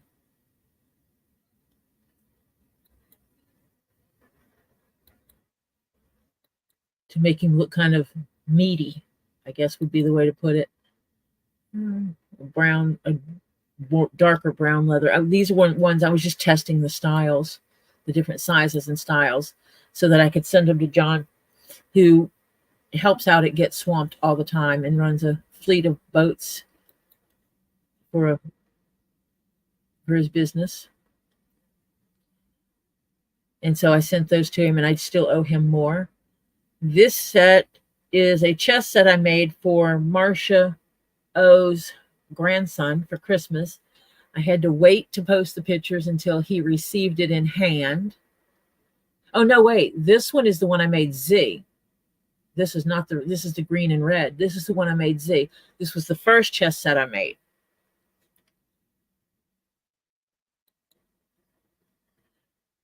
And you can't see from the picture, but each one of these, the chest pieces, the leather, 2 leathers I chose are actually, this one just has a diamond pattern on it, but this is an animal print, like a snakeskin print. And so I made the chest board out of leather, and it is, I hand stitched every one of these little squares on the bigger board. Each one of these little pieces is handmade. I've made the checkers to go with it, and I made the box to carry it in. The actual chest board curls up. You roll it up and you strap it onto the back. But I did do the inside, and I did dye the inside because I didn't like the natural look that was there. But all the chest pieces and checker pieces fit in there. And my grandson actually picked out the colors because it was just a test run. And when I showed it to Z, he was like, I like that. So I was like, okay, I'll send it to you. And so I did, because the whole purpose of me doing it was just to test the pattern. And this is a box I made. Jennifer Mason, who was in this chat, actually sent me this leather that I used. Well, that's my hat. That's not my box. There it is. And you've seen the box before, or pieces of it. You probably might recognize the pattern of this snakeskin printed leather. This is the same one I did for the rainbow hat, except it's different colors. It's the same snake print, but this is in the purples, has some teals and golden colors in it, more in my tones of what I like. But I bought the pattern to make this box, and I think I might have extended this one a little bit taller because I made it to carry a hat in. But I didn't like the way it fit quite as much. But the purple, the solid purple on this is actually kangaroo. I had bought a hide to see if what I could do with it. And then I used a different leather on the inside to give it strength, because kangaroo is a thin leather and it is also a very stretchy leather. Hi, Diana. And I chose to use rainbow coated buckles for this to hold it on. It originally did not have a way to hold the roof on.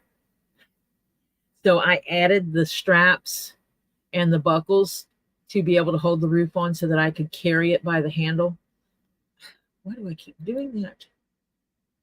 I have since made a smaller box, which fits right inside of this and comes up about halfway, so I could carry some accessories in it, because that's what I do. I think some of you have seen this one before. I made this black heart purse for myself.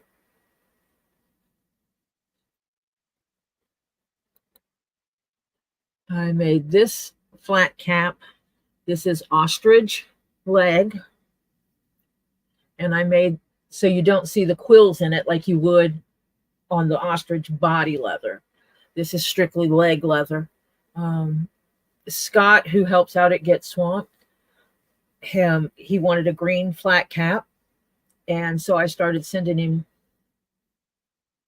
Hi, Diana. Hi, Britta.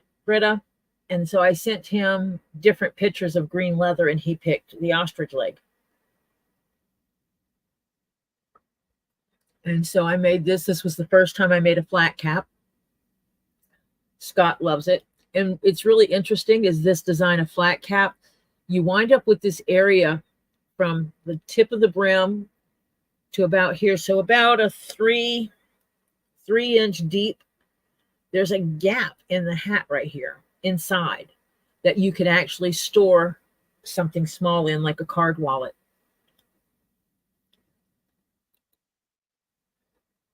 I had to do some alterations on this because because ostrich leg pieces are not big pieces of leather, because this is authentic, real ostrich leg. This is not cow leather printed to look like ostrich. This is an ostrich leg. So I wound up getting 4 of them. And I worked very hard to try to line up this part of it, the center strap piece, to be balanced on left to right, because that's how I do things. But what happened that meant was I had this really long piece of leather I needed to cut, which is the side piece and it goes around to the front and then goes around to the other side. That was longer than an ostrich leg is. So I split it in the middle and made it from 2 legs and then reattached it together there. You can't really, it's highly glued together there, but there are a few stitches that hold it together right here down the center. But you can see how I tried my best. I was sent 4 different legs. None of them were identical because that's how it works. It's kind of like your fingerprints. These marks on the ostrich legs are different from leg to leg. Even the rest of the print is different. It was laid out on the same type of pieces, but they're still very different. But I tried my best, and Scott loves it. From what I understand, he wears it on a regular. There's my label that I've got to put in. I got them to put in the items that I make.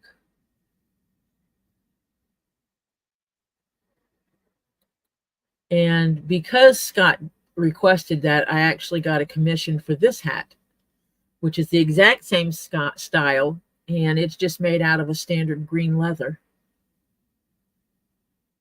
But Scott's hat is the reason I got this commission. And some people have seen my puzzle piece purse. In some areas, the puzzle pieces represent autism awareness. But and my grandson does. My eldest grandson does have autism. But I saw the pattern. I was like, that's really cool. You know, it'd be even really cool is to be able to print. If you printed out something on leather or had someone draw art on leather, draw a picture on leather, paint a picture on leather, and then laid these pattern pieces out very carefully and cut them out on the picture and then stitched it back together, it would look like you bought a puzzle and put it together. I think that would be really cool.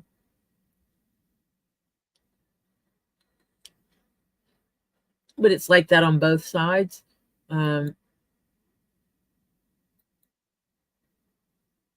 has little puzzle pieces on the side for the strap.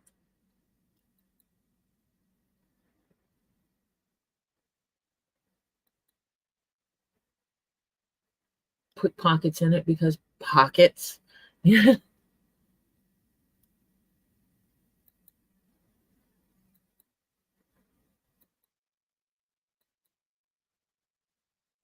So yeah, this one was just fun to do. The handles actually are thick. There's a rope inside of them, a core inside of the handles, so it's not flimsy. It gives you something really to hold on to.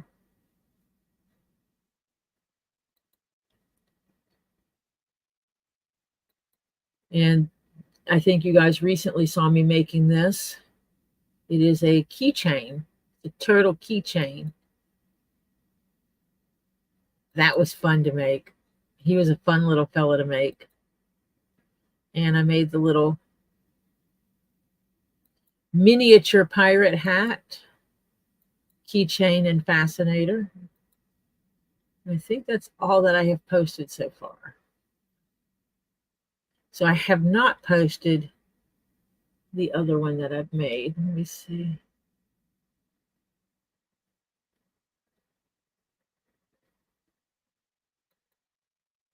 And you can't see the screen, so that's okay.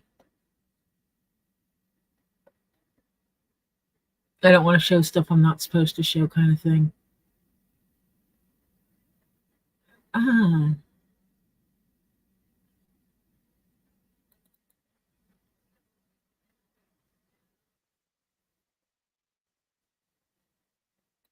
Let me see if I can make this open up in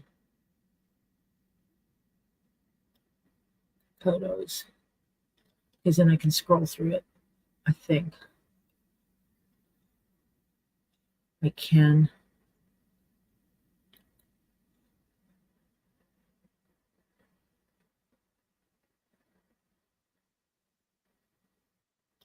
Okay, now I can show.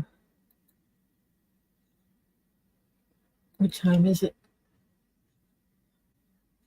They do have to pay attention to what time it is.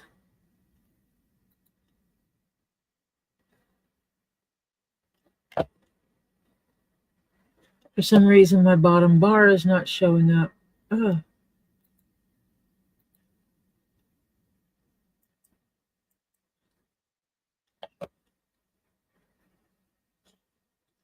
Oh, there it goes. Now it did.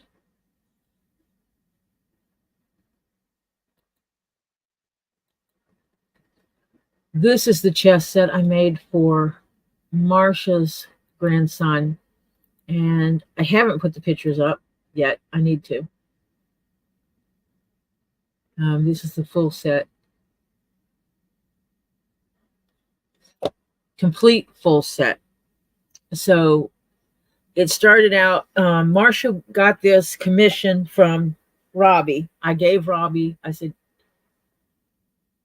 Robbie, go ahead, sell three of my commissions for $400. They buy it for $400, and I will give them up to $400 worth of leatherwork in exchange. And Marsha was like, me. And after she had seen the chest set I'd made for Z, that I gave Z, Marsha's like, me. I want this. And so she wanted to do the chess set because her grandson plays chess, and she wanted it to be custom to him. And that's what I do. I do bespoke goods. I do stuff custom for that person. And so I sent her samples of leather with numbers on them, and I kept the matching piece of leather that was the same, so she could come through and say, I want thick number 1 for the box, or I want the top of the box to be thick number 1 and the bottom of the box to be number 3. And that is literally what we did. We talked on the phone and went back and forth on it. And because the box is 2 different colors. And her grandson loves blue and red. He also likes green. So she chose the blue and red for the main part of the board. But the board itself is actually a green color. It's part of it is a mottled, splattered green. The back of the board is just black. But let me see. How do I make this thing go? There it is. But I made this tray, this dice tray, as an additional piece, and the dice, I bought them to match because he also does some games. I didn't later, Phil.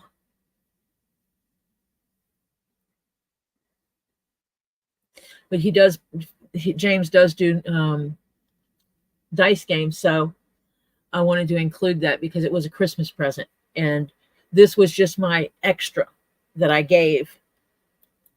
It was not part of the original design, and this little box is just a little box.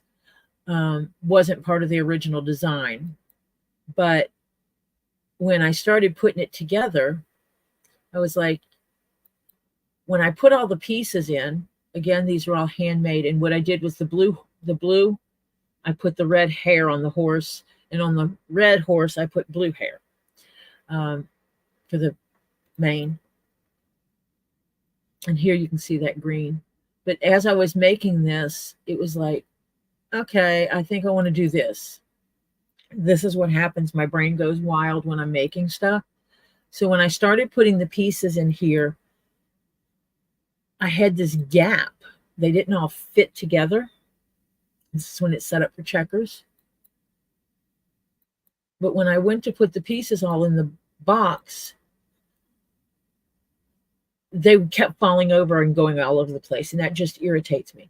So I made this box to fill in the gap, and then I put all the checker pieces in it, and then I got the dice to put in there too.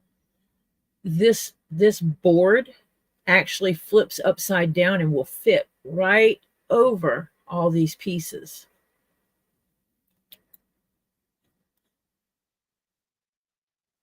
Which also gives the top of the box, that helps give it structure when you're got everything in it. And you close it up. And here you can see the two kinds of leather that Marcia chose.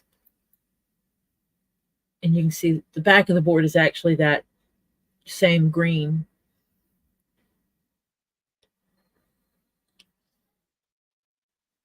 And the stitching is done in black thread. But Marcia designed this custom for her grandson. It is a one of a kind. Picked out just the color combinations were picked out exclusively for her grandson. And so I was able to get it done and get it to her in time for her to do what she wanted to do with it, to have it ready for Christmas time. And then Marcia got sick and was unable to be with her grandson at Christmas. So I had to wait until she got better, and then was able to take it and spend time with them and have James open it for her. And he loves it. So that's, that's kind of nice. The only thing you run into is having the board wound up on this is the board winds up curving when you get it out. And the way you undo that is to curl it in the opposite direction. Because that's what leather does. And so I, roll it in the opposite direction, and it will make it where the board lays flat. But that was something I did, just for James.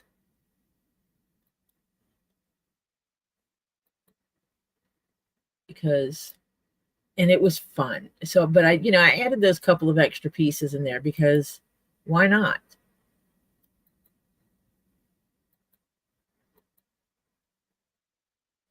Right now, I'm just kind of showing things. I've got this other thing sitting here drying up, setting up.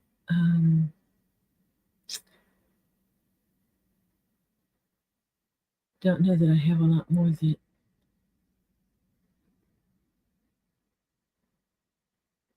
I don't have pictures of my small box I made. I just noticed that.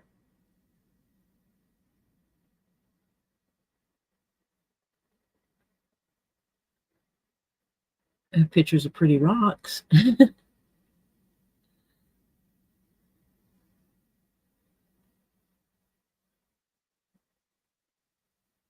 So I'm sitting here looking at the different things that I've made, the pictures, and which ones have I already put up on the internet and which ones I have not. I need to get caught up on that.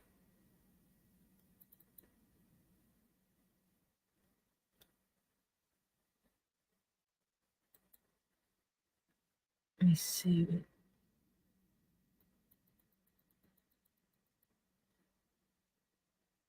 And that's an incomplete project.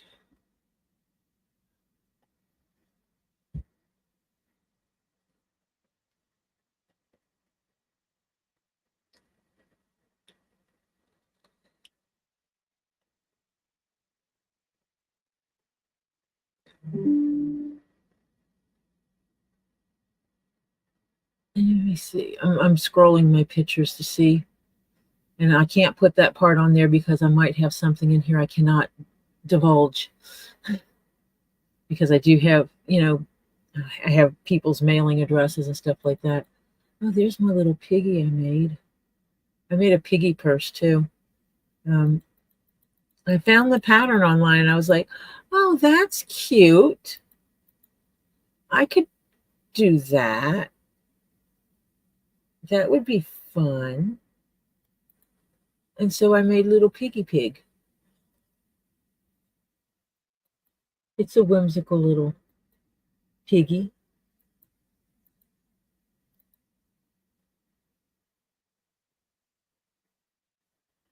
and it has a zipper in it, and it's 1.5 to 2 inches from front to back. So it's about 2 inches thick, and it zips about halfway down on each side. And then it has a strap that goes with it. And on the back of it, it actually has a little curly tail. Has a little curly pigtail. That was fun to make. It was just a little something I wanted to figure out how to do. It was like someone gives me a pattern for it, and he's like, "Can you do this?" I'm like, "Sure, let me look." And so I looked at the pattern, and I was able to make it. And it was like, well, that was fun. I wonder how many other animals I could figure out. Change the look of it and put some floppier ears on it. Could I make it into a puppy? Change the tail. Can I make it into a cat? Haven't done all that stuff yet. And I'm not going to show this white and blue hat that I've been working on. You guys have seen enough of that. So yeah, so that's what I do now is I make stuff for people.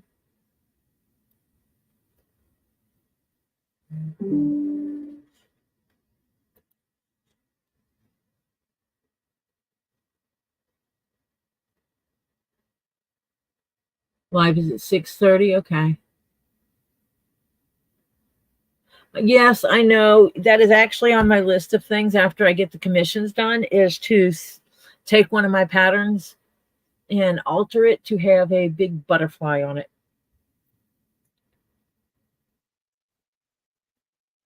I mean, there are some out there I found,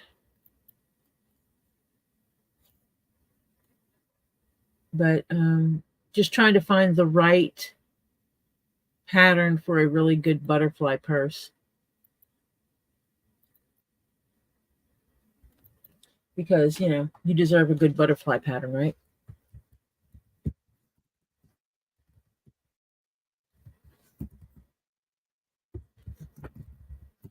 Oh, I cannot spell butterfly today.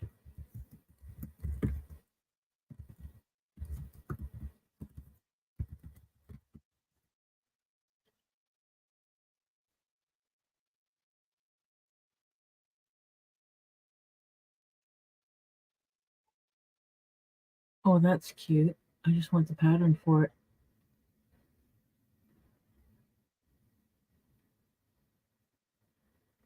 See, this is a small one. I can buy the kit and steal the pattern off of it. Let me see if they have it. That's expensive. Oh, they send you the leather too, but it's still expensive. Because it's the front, the back, the strap. Yeah, there's nothing to it. And this is just an open top. Let me see if I can.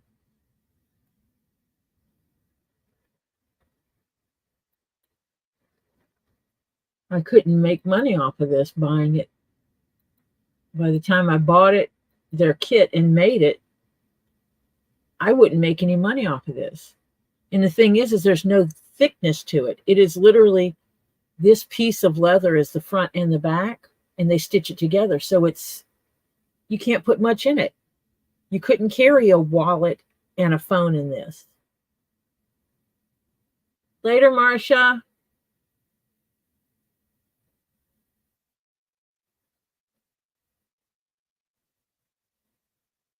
Yeah, it's small, and I wouldn't make a dime if I tried to make these off of their kits.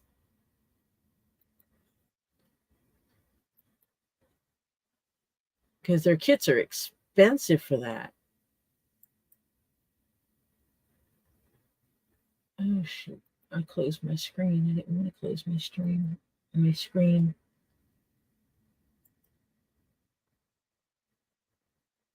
I'll just go there. I'll make me a new screen. That way I won't forget which one it is and not close it this time.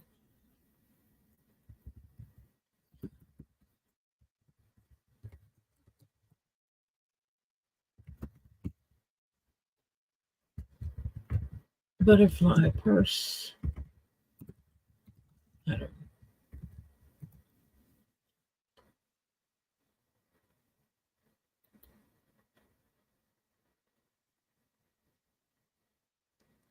Butterfly charms.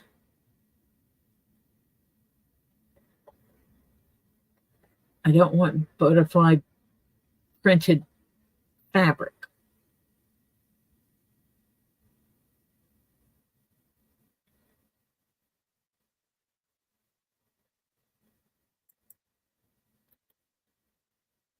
This has to be a scam, unless that's a pattern. No.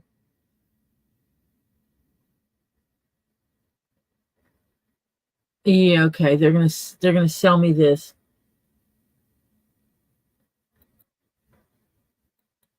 It says it's $6 and something. That's a lie.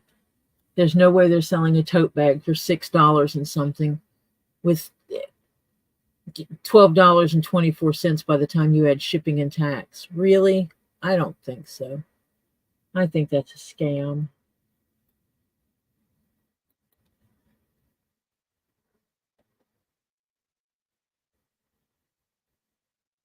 Most of these come up, they're not, these are not patterns. These are actual bags.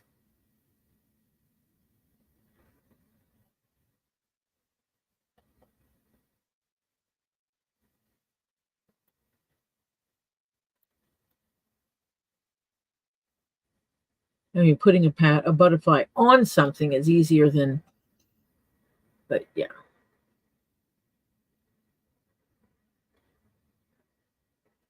Let's see some. One of the places I wind up finding patterns a lot is on Etsy. Trying to one-hand type again.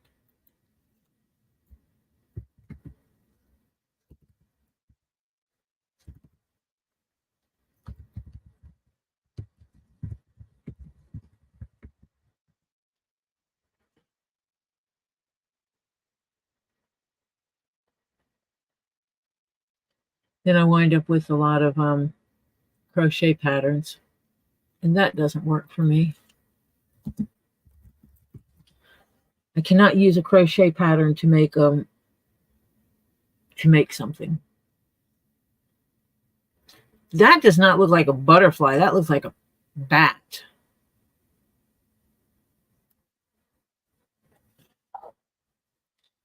So that looks more like a bat than anything. I have this turtle bag pattern.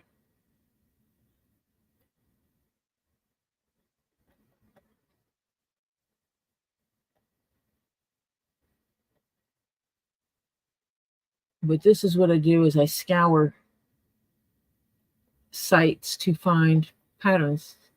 Familiar pattern.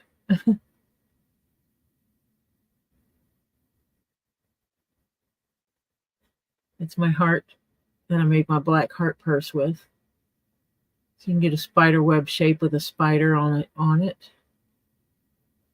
But I buy a lot of my patterns from different sellers on Etsy. Hey, look at there. There's one with a dolphin on it. But most of the ones that are butterfly based are like that. They're printed.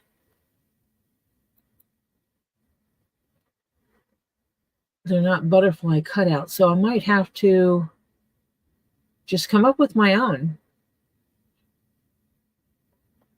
Come up with my own pattern for that. I have that pattern for the coffin purse.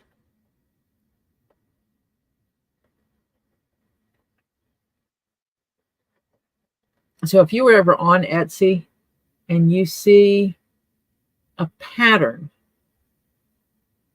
for something you want, you're welcome to hit me up with it. Putting your makeup on.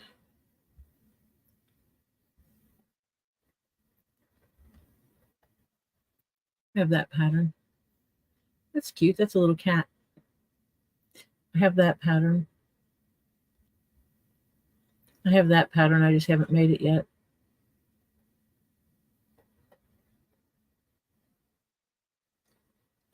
Well, that's a different one.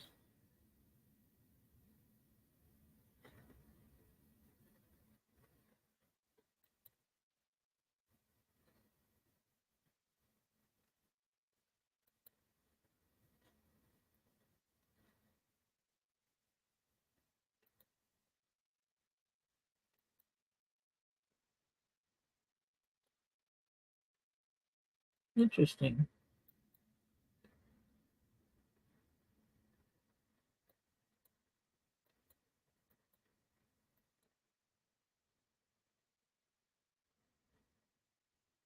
Oh, it's a kit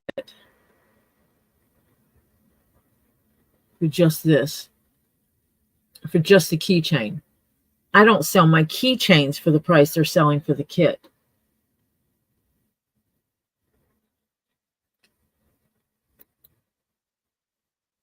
They charge more for their kit than I charge for my keychains. That's insane.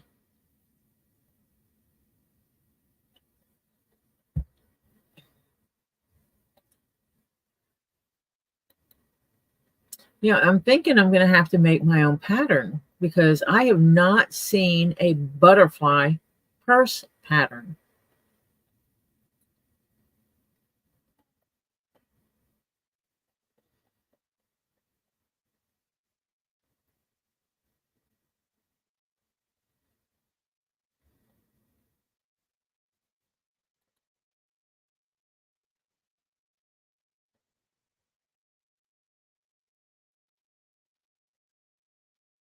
I mean, you can get a ladybug bag.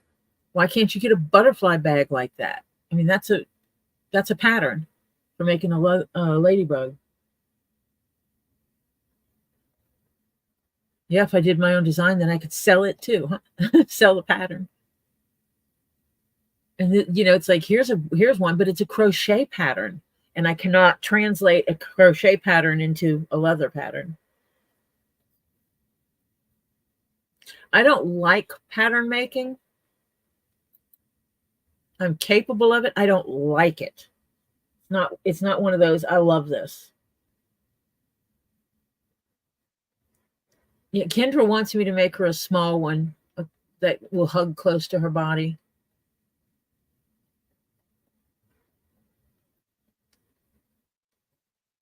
Not ladybug, but she does want me to make her a bag.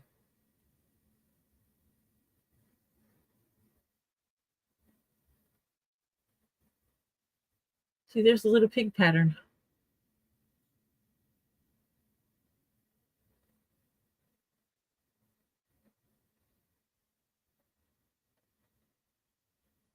Yeah, I'm just floored that they don't have something.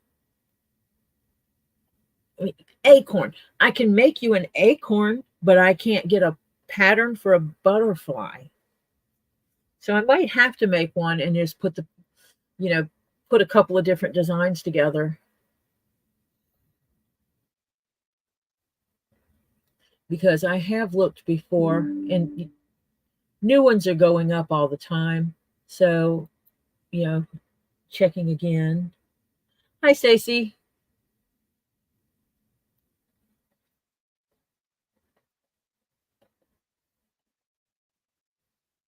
I am seeking a pattern.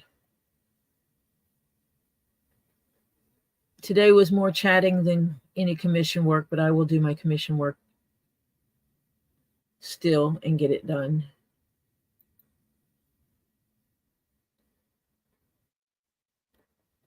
But yeah, I'm just absolutely not finding the pattern. I mean, I can get all kinds of shapes, all kinds of animals, and other bugs, but not something as simple as a beautiful butterfly bag. So I guess I will look at getting some butterfly patterns,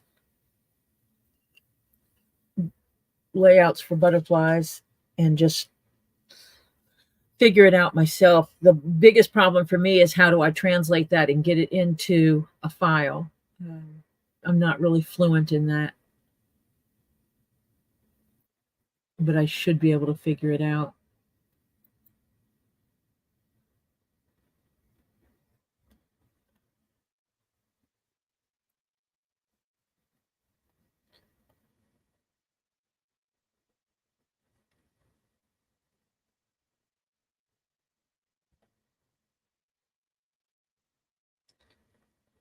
Leaf, a horseshoe.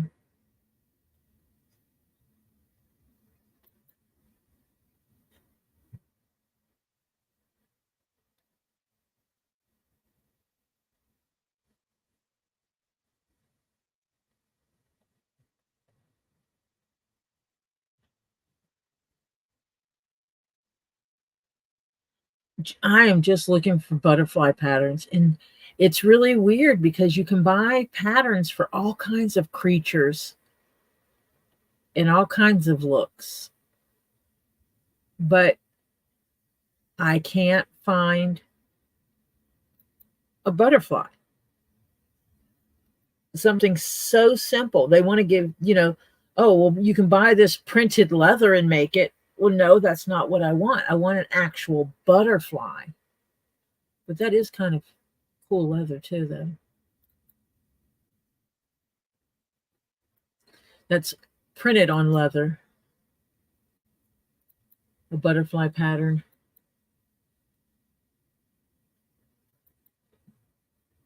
But that's expensive. 1 square foot is $15. That is expensive.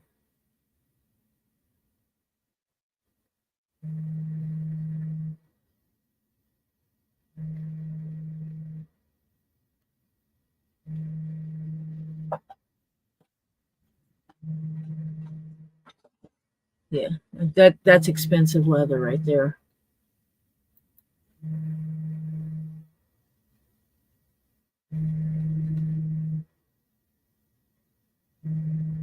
Wait a minute, Flutter. I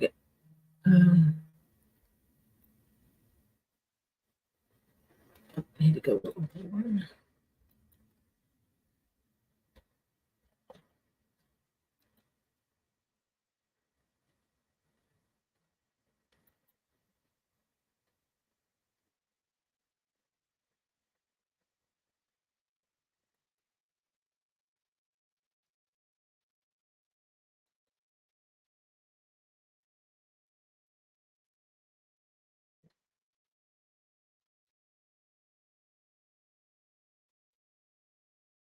So similar to that.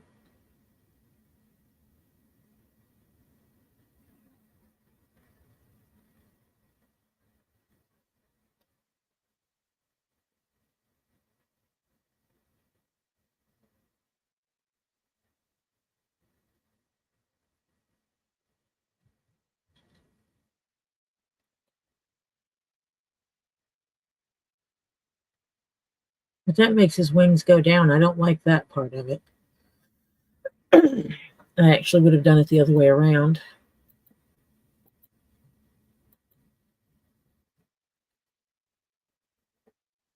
Yeah.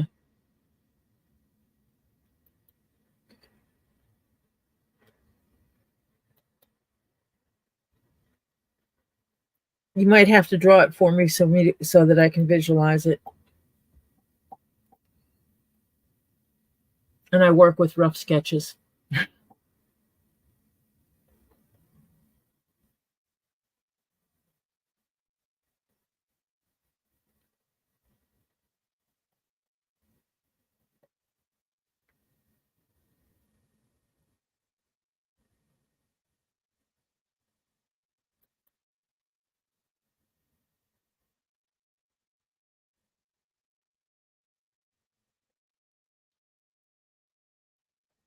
Yeah, it blows my mind that there's just not a pattern for an actual butterfly purse. They will give you patterns to draw butterflies on purses, or like this, or you can get butterfly painted leather at $15. That's expensive for General Leather. That's for a 12 by 12 inch square, $15. You know, this one they cut it out of leather of one thing and put it on the other. But still, I want a pattern for a butterfly shaped purse. And you can get a bat shaped purse. Why can't I get a butterfly shaped purse?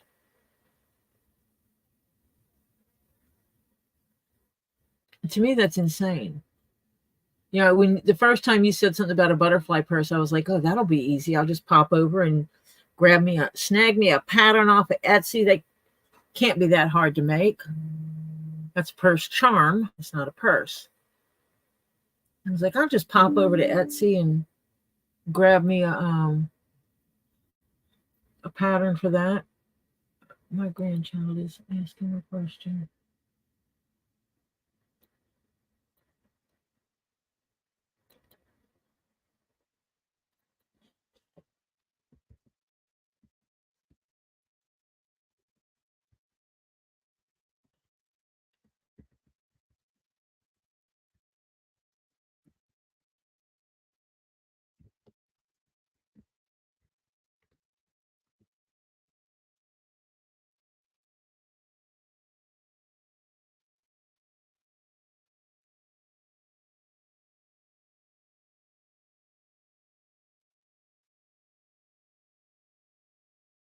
Lily is so funny. She has to go out and do some stuff today. She says, I love when you ask the person that is responsible for the destruction of your car if they are busy today and they leave you on. Oh, I know who she's talking about. The person she feels is responsible for her car.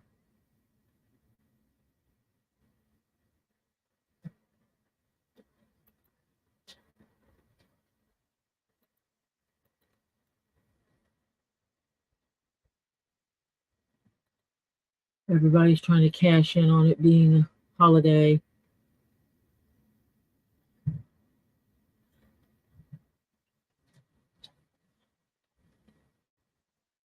It's another keychain.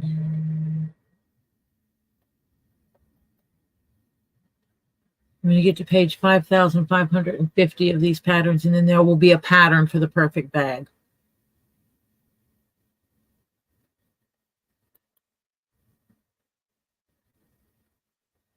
Oh, that's a crochet pattern.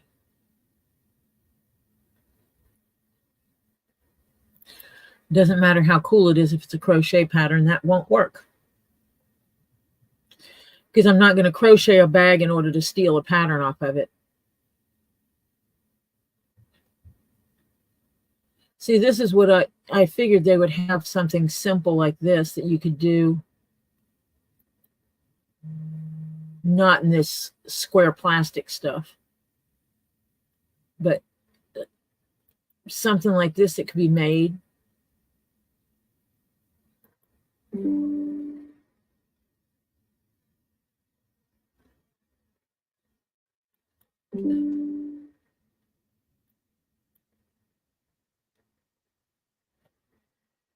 Yeah,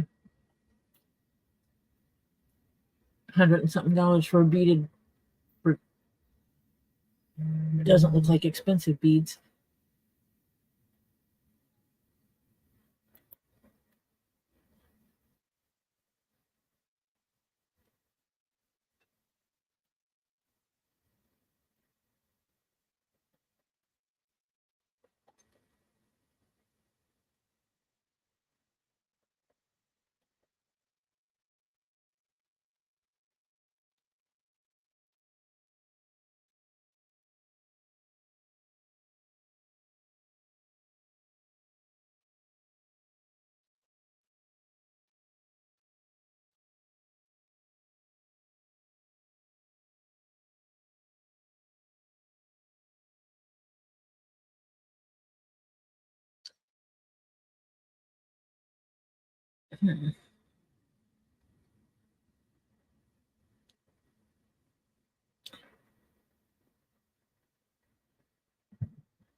Yeah.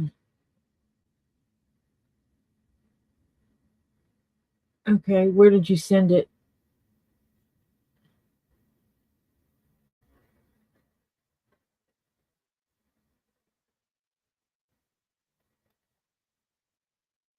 Did you put that on Facebook? Messenger?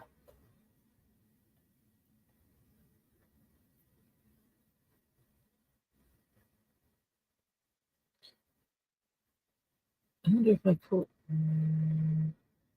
Okay, so that is sharing this screen only.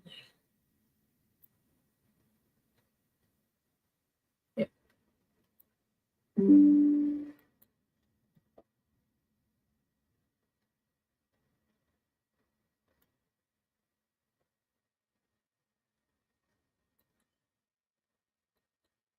Okay, let me get a messenger.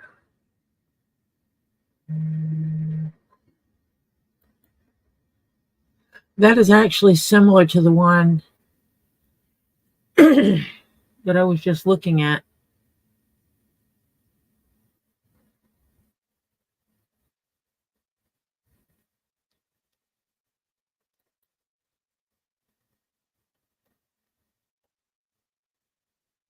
Let me just see.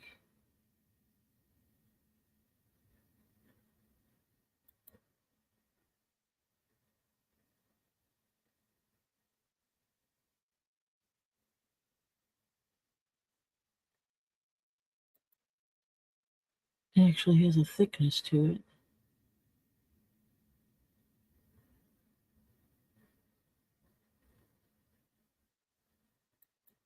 No, it's out of stock.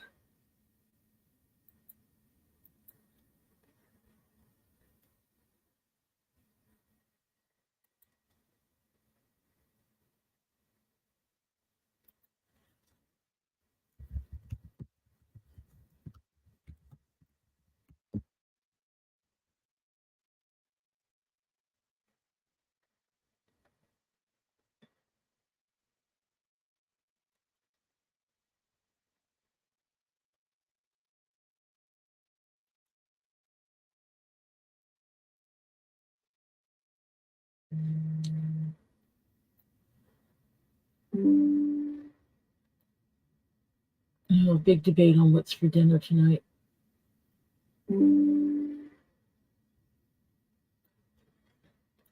Grandchild says, any recommendations for what's for dinner? And they get recommendations and then they don't want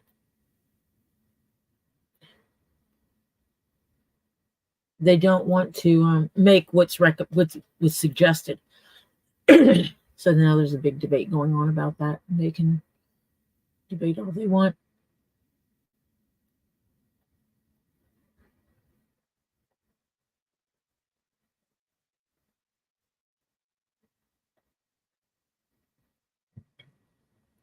I am not going to argue with people over just bring me food. I'm reasonable in that regard.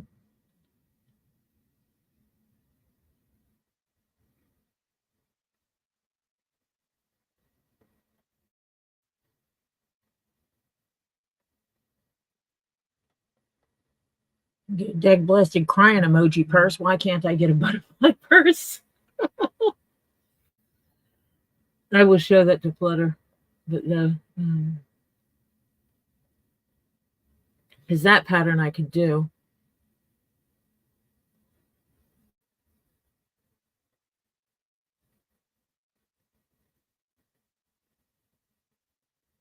Wow. Fake leather bag, $385. Actually, it's patent leather. It's technically not fake leather, but still.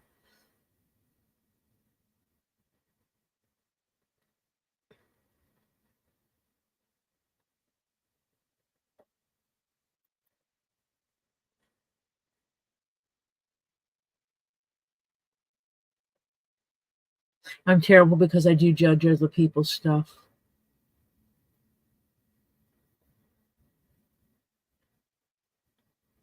But I also don't mind when people critique my stuff.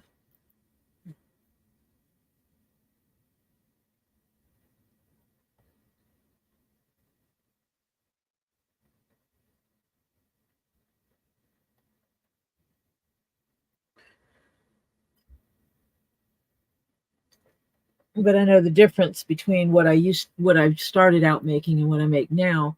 The stitch lines are very different. My stitch lines are, when I hand stitch, are much straighter now than what they were in the past.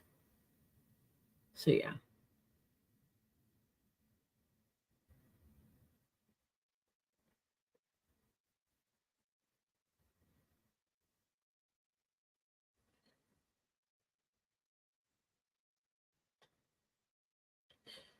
Is everybody supposed to be wearing green today? I'm wearing a Get Swamped. I am wearing a Get Swamped shirt, so therefore I have green on.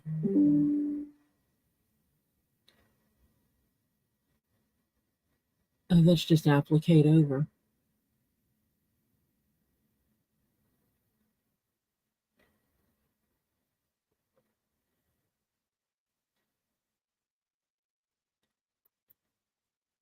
St. Patty's Day.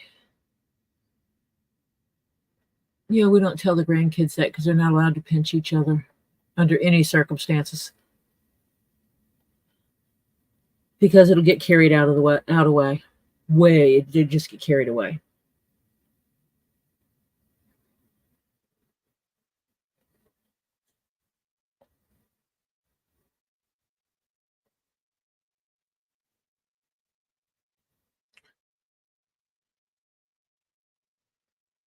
This is crazy. A bee. I can get a bee pattern,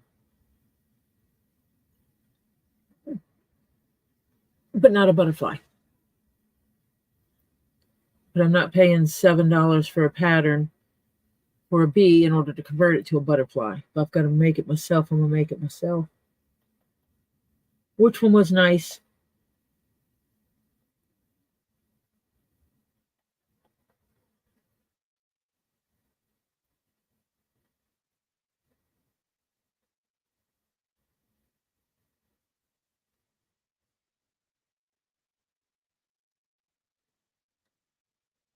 Oh, thanks, Jennifer.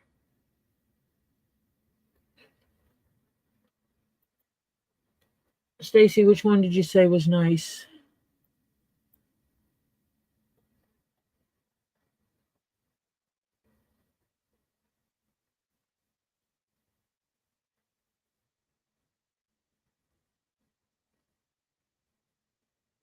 No, because the kids will sit there and keep pinching each other back and forth, and it won't stop because everybody will have to be the last one.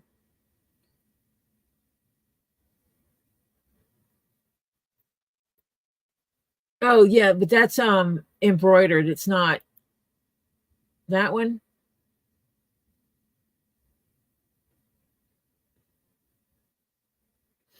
That's an embroidered purse.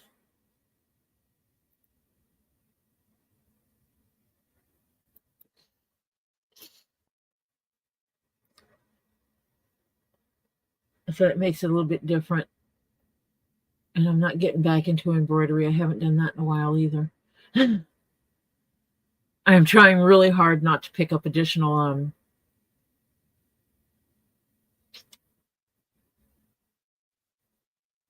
hobbies. But cutting a butterfly out of leather and then using black stitching to make the lines through it, that's not hard to do. And getting butterfly shapes is not hard to do. Okay, that was it. It's like, so,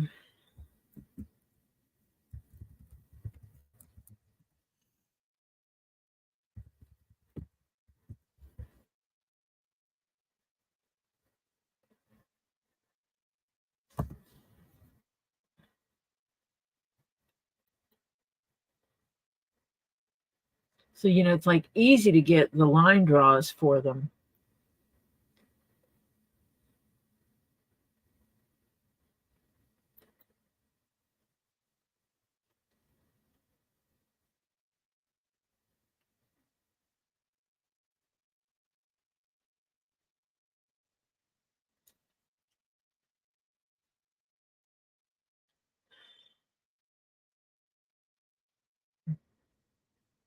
It's hard not to pick up additional hobbies. Yes, that's very true.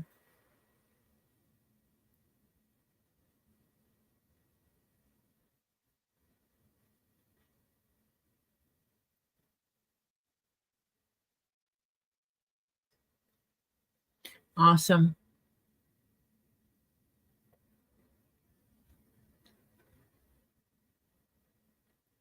So it might be sitting down with Flutter and saying, what style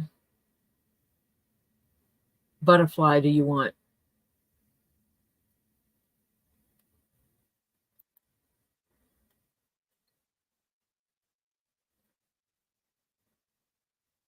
And going from there, starting with the basic shape.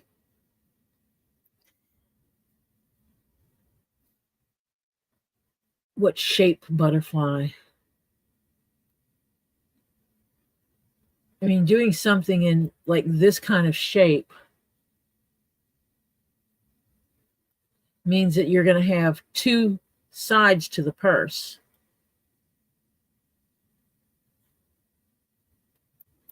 You said blue. This, that shape,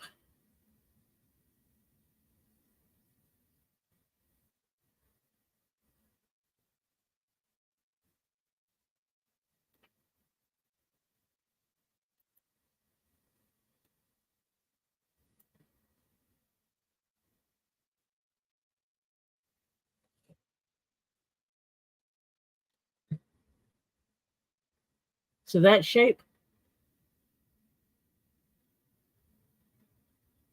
If I did one in that shape, what I would do is I'd put the connectors for the strap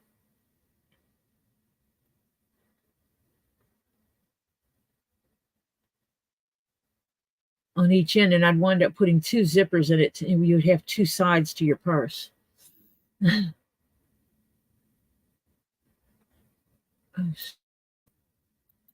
Yeah, finding a shape for the butterfly.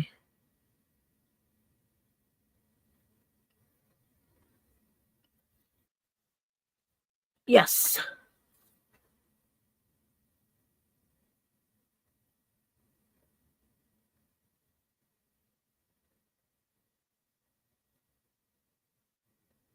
But it's one of the things is that I don't know.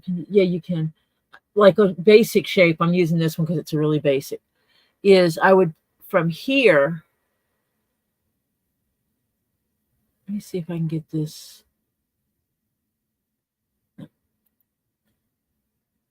I'm trying to get it bigger.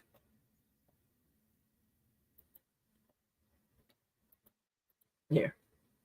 For this basic shape, I would put the straps here as far out as possible.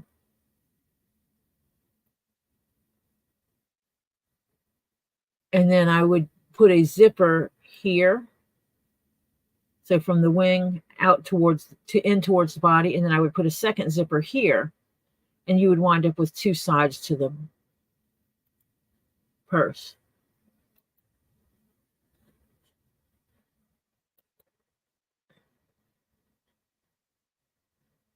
Okay, I'm back to this page because I think that's where you were saying it.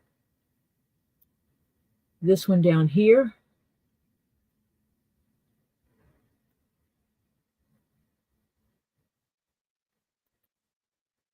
This one.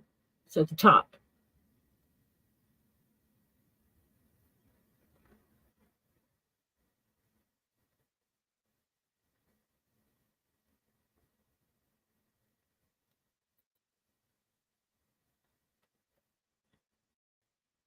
That one.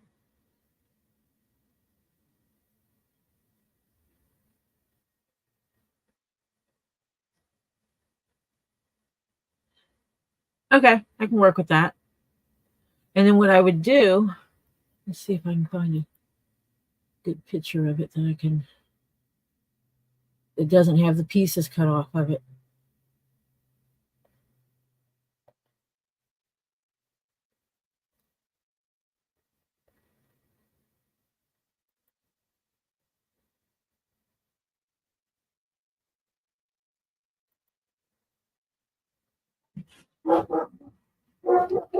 See if I get the ding, ding, ding, ding, ding, ding, ding, ding, ding.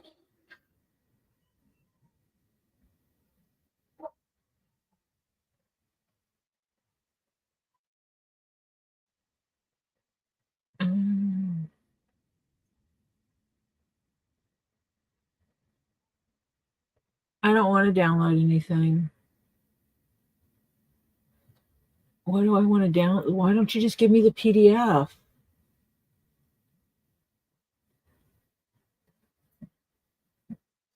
I just want the PDF for this. Otherwise, I just fake it. Oh no, that's an ad thing. I don't want that.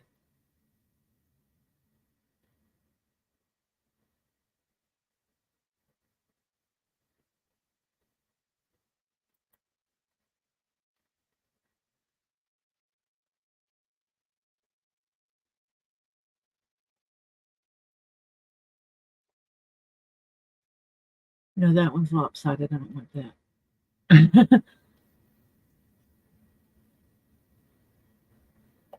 Don't want to paint it.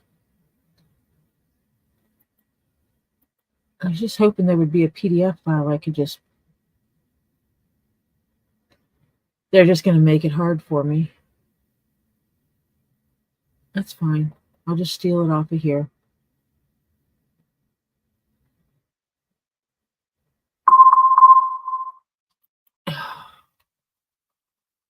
Fine.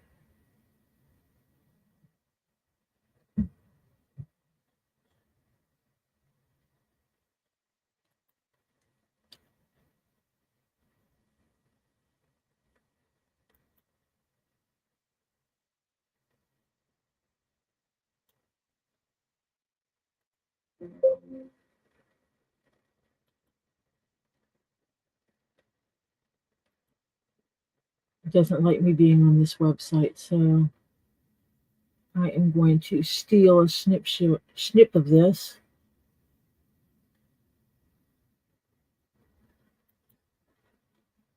New.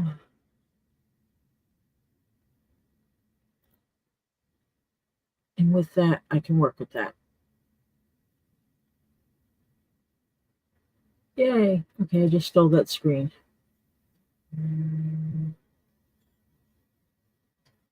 And then get off of there because my stuff doesn't like it. It is now 6:14, so I'm going to log off of here and go take a break, go use the facilities and stretch my bones and stuff before the next thing. So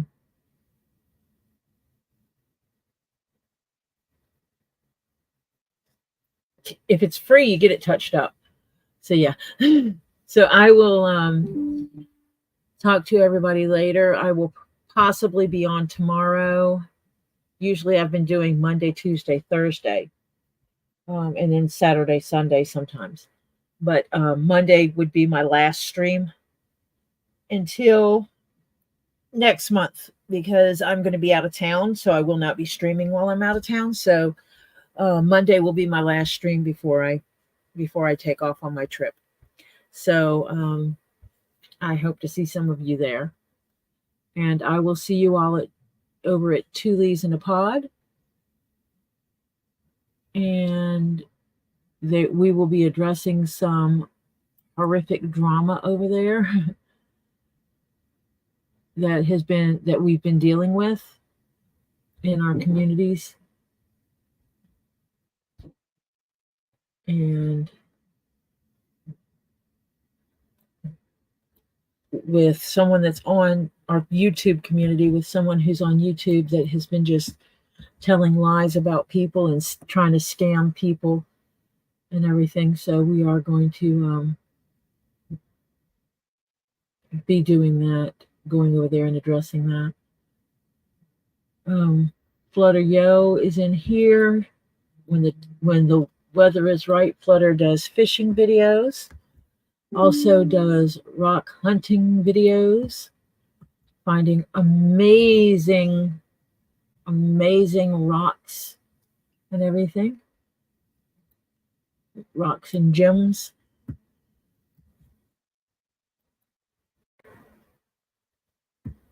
And Wednesday, Saturday, and Sunday, we go hang out with Rosie's Random Treasures just to socialize. And when work allows for it, Stacy Northern Aurora Treasures goes live and does some sales of some cool stuff. They do some 3D printing and some gems and stuff as well. On Friday nights, most every Friday night, you can catch me over at hanging out at Get Swamped, watching their live, where they give a follow-up update on what's going on the farm, in the animal sanctuary. And then they go into a sales later in the evening and sell us pretty stuff. And Diana, I do not have a link to yours on here yet. So you only you don't go live, you just video your stuff. So yeah, come hang out with us sometime. Different things for different people. I'm the only one in our group that does leatherworking, so you never know where you'll find us. A lot of the same people jump from channel to channel, and you can find us hanging around. So I will let everyone go that's going to be over at Two Leaves. Well, I'm letting everybody go. And if you're going to be over at Two Leaves in a Pod, I will see you there, and we can address this liar in the community. And hopefully lay some stuff to rest. So I will see you there. Everybody have a wonderful rest of your evening and have a wonderful week upcoming. And I will see you. Bye for now.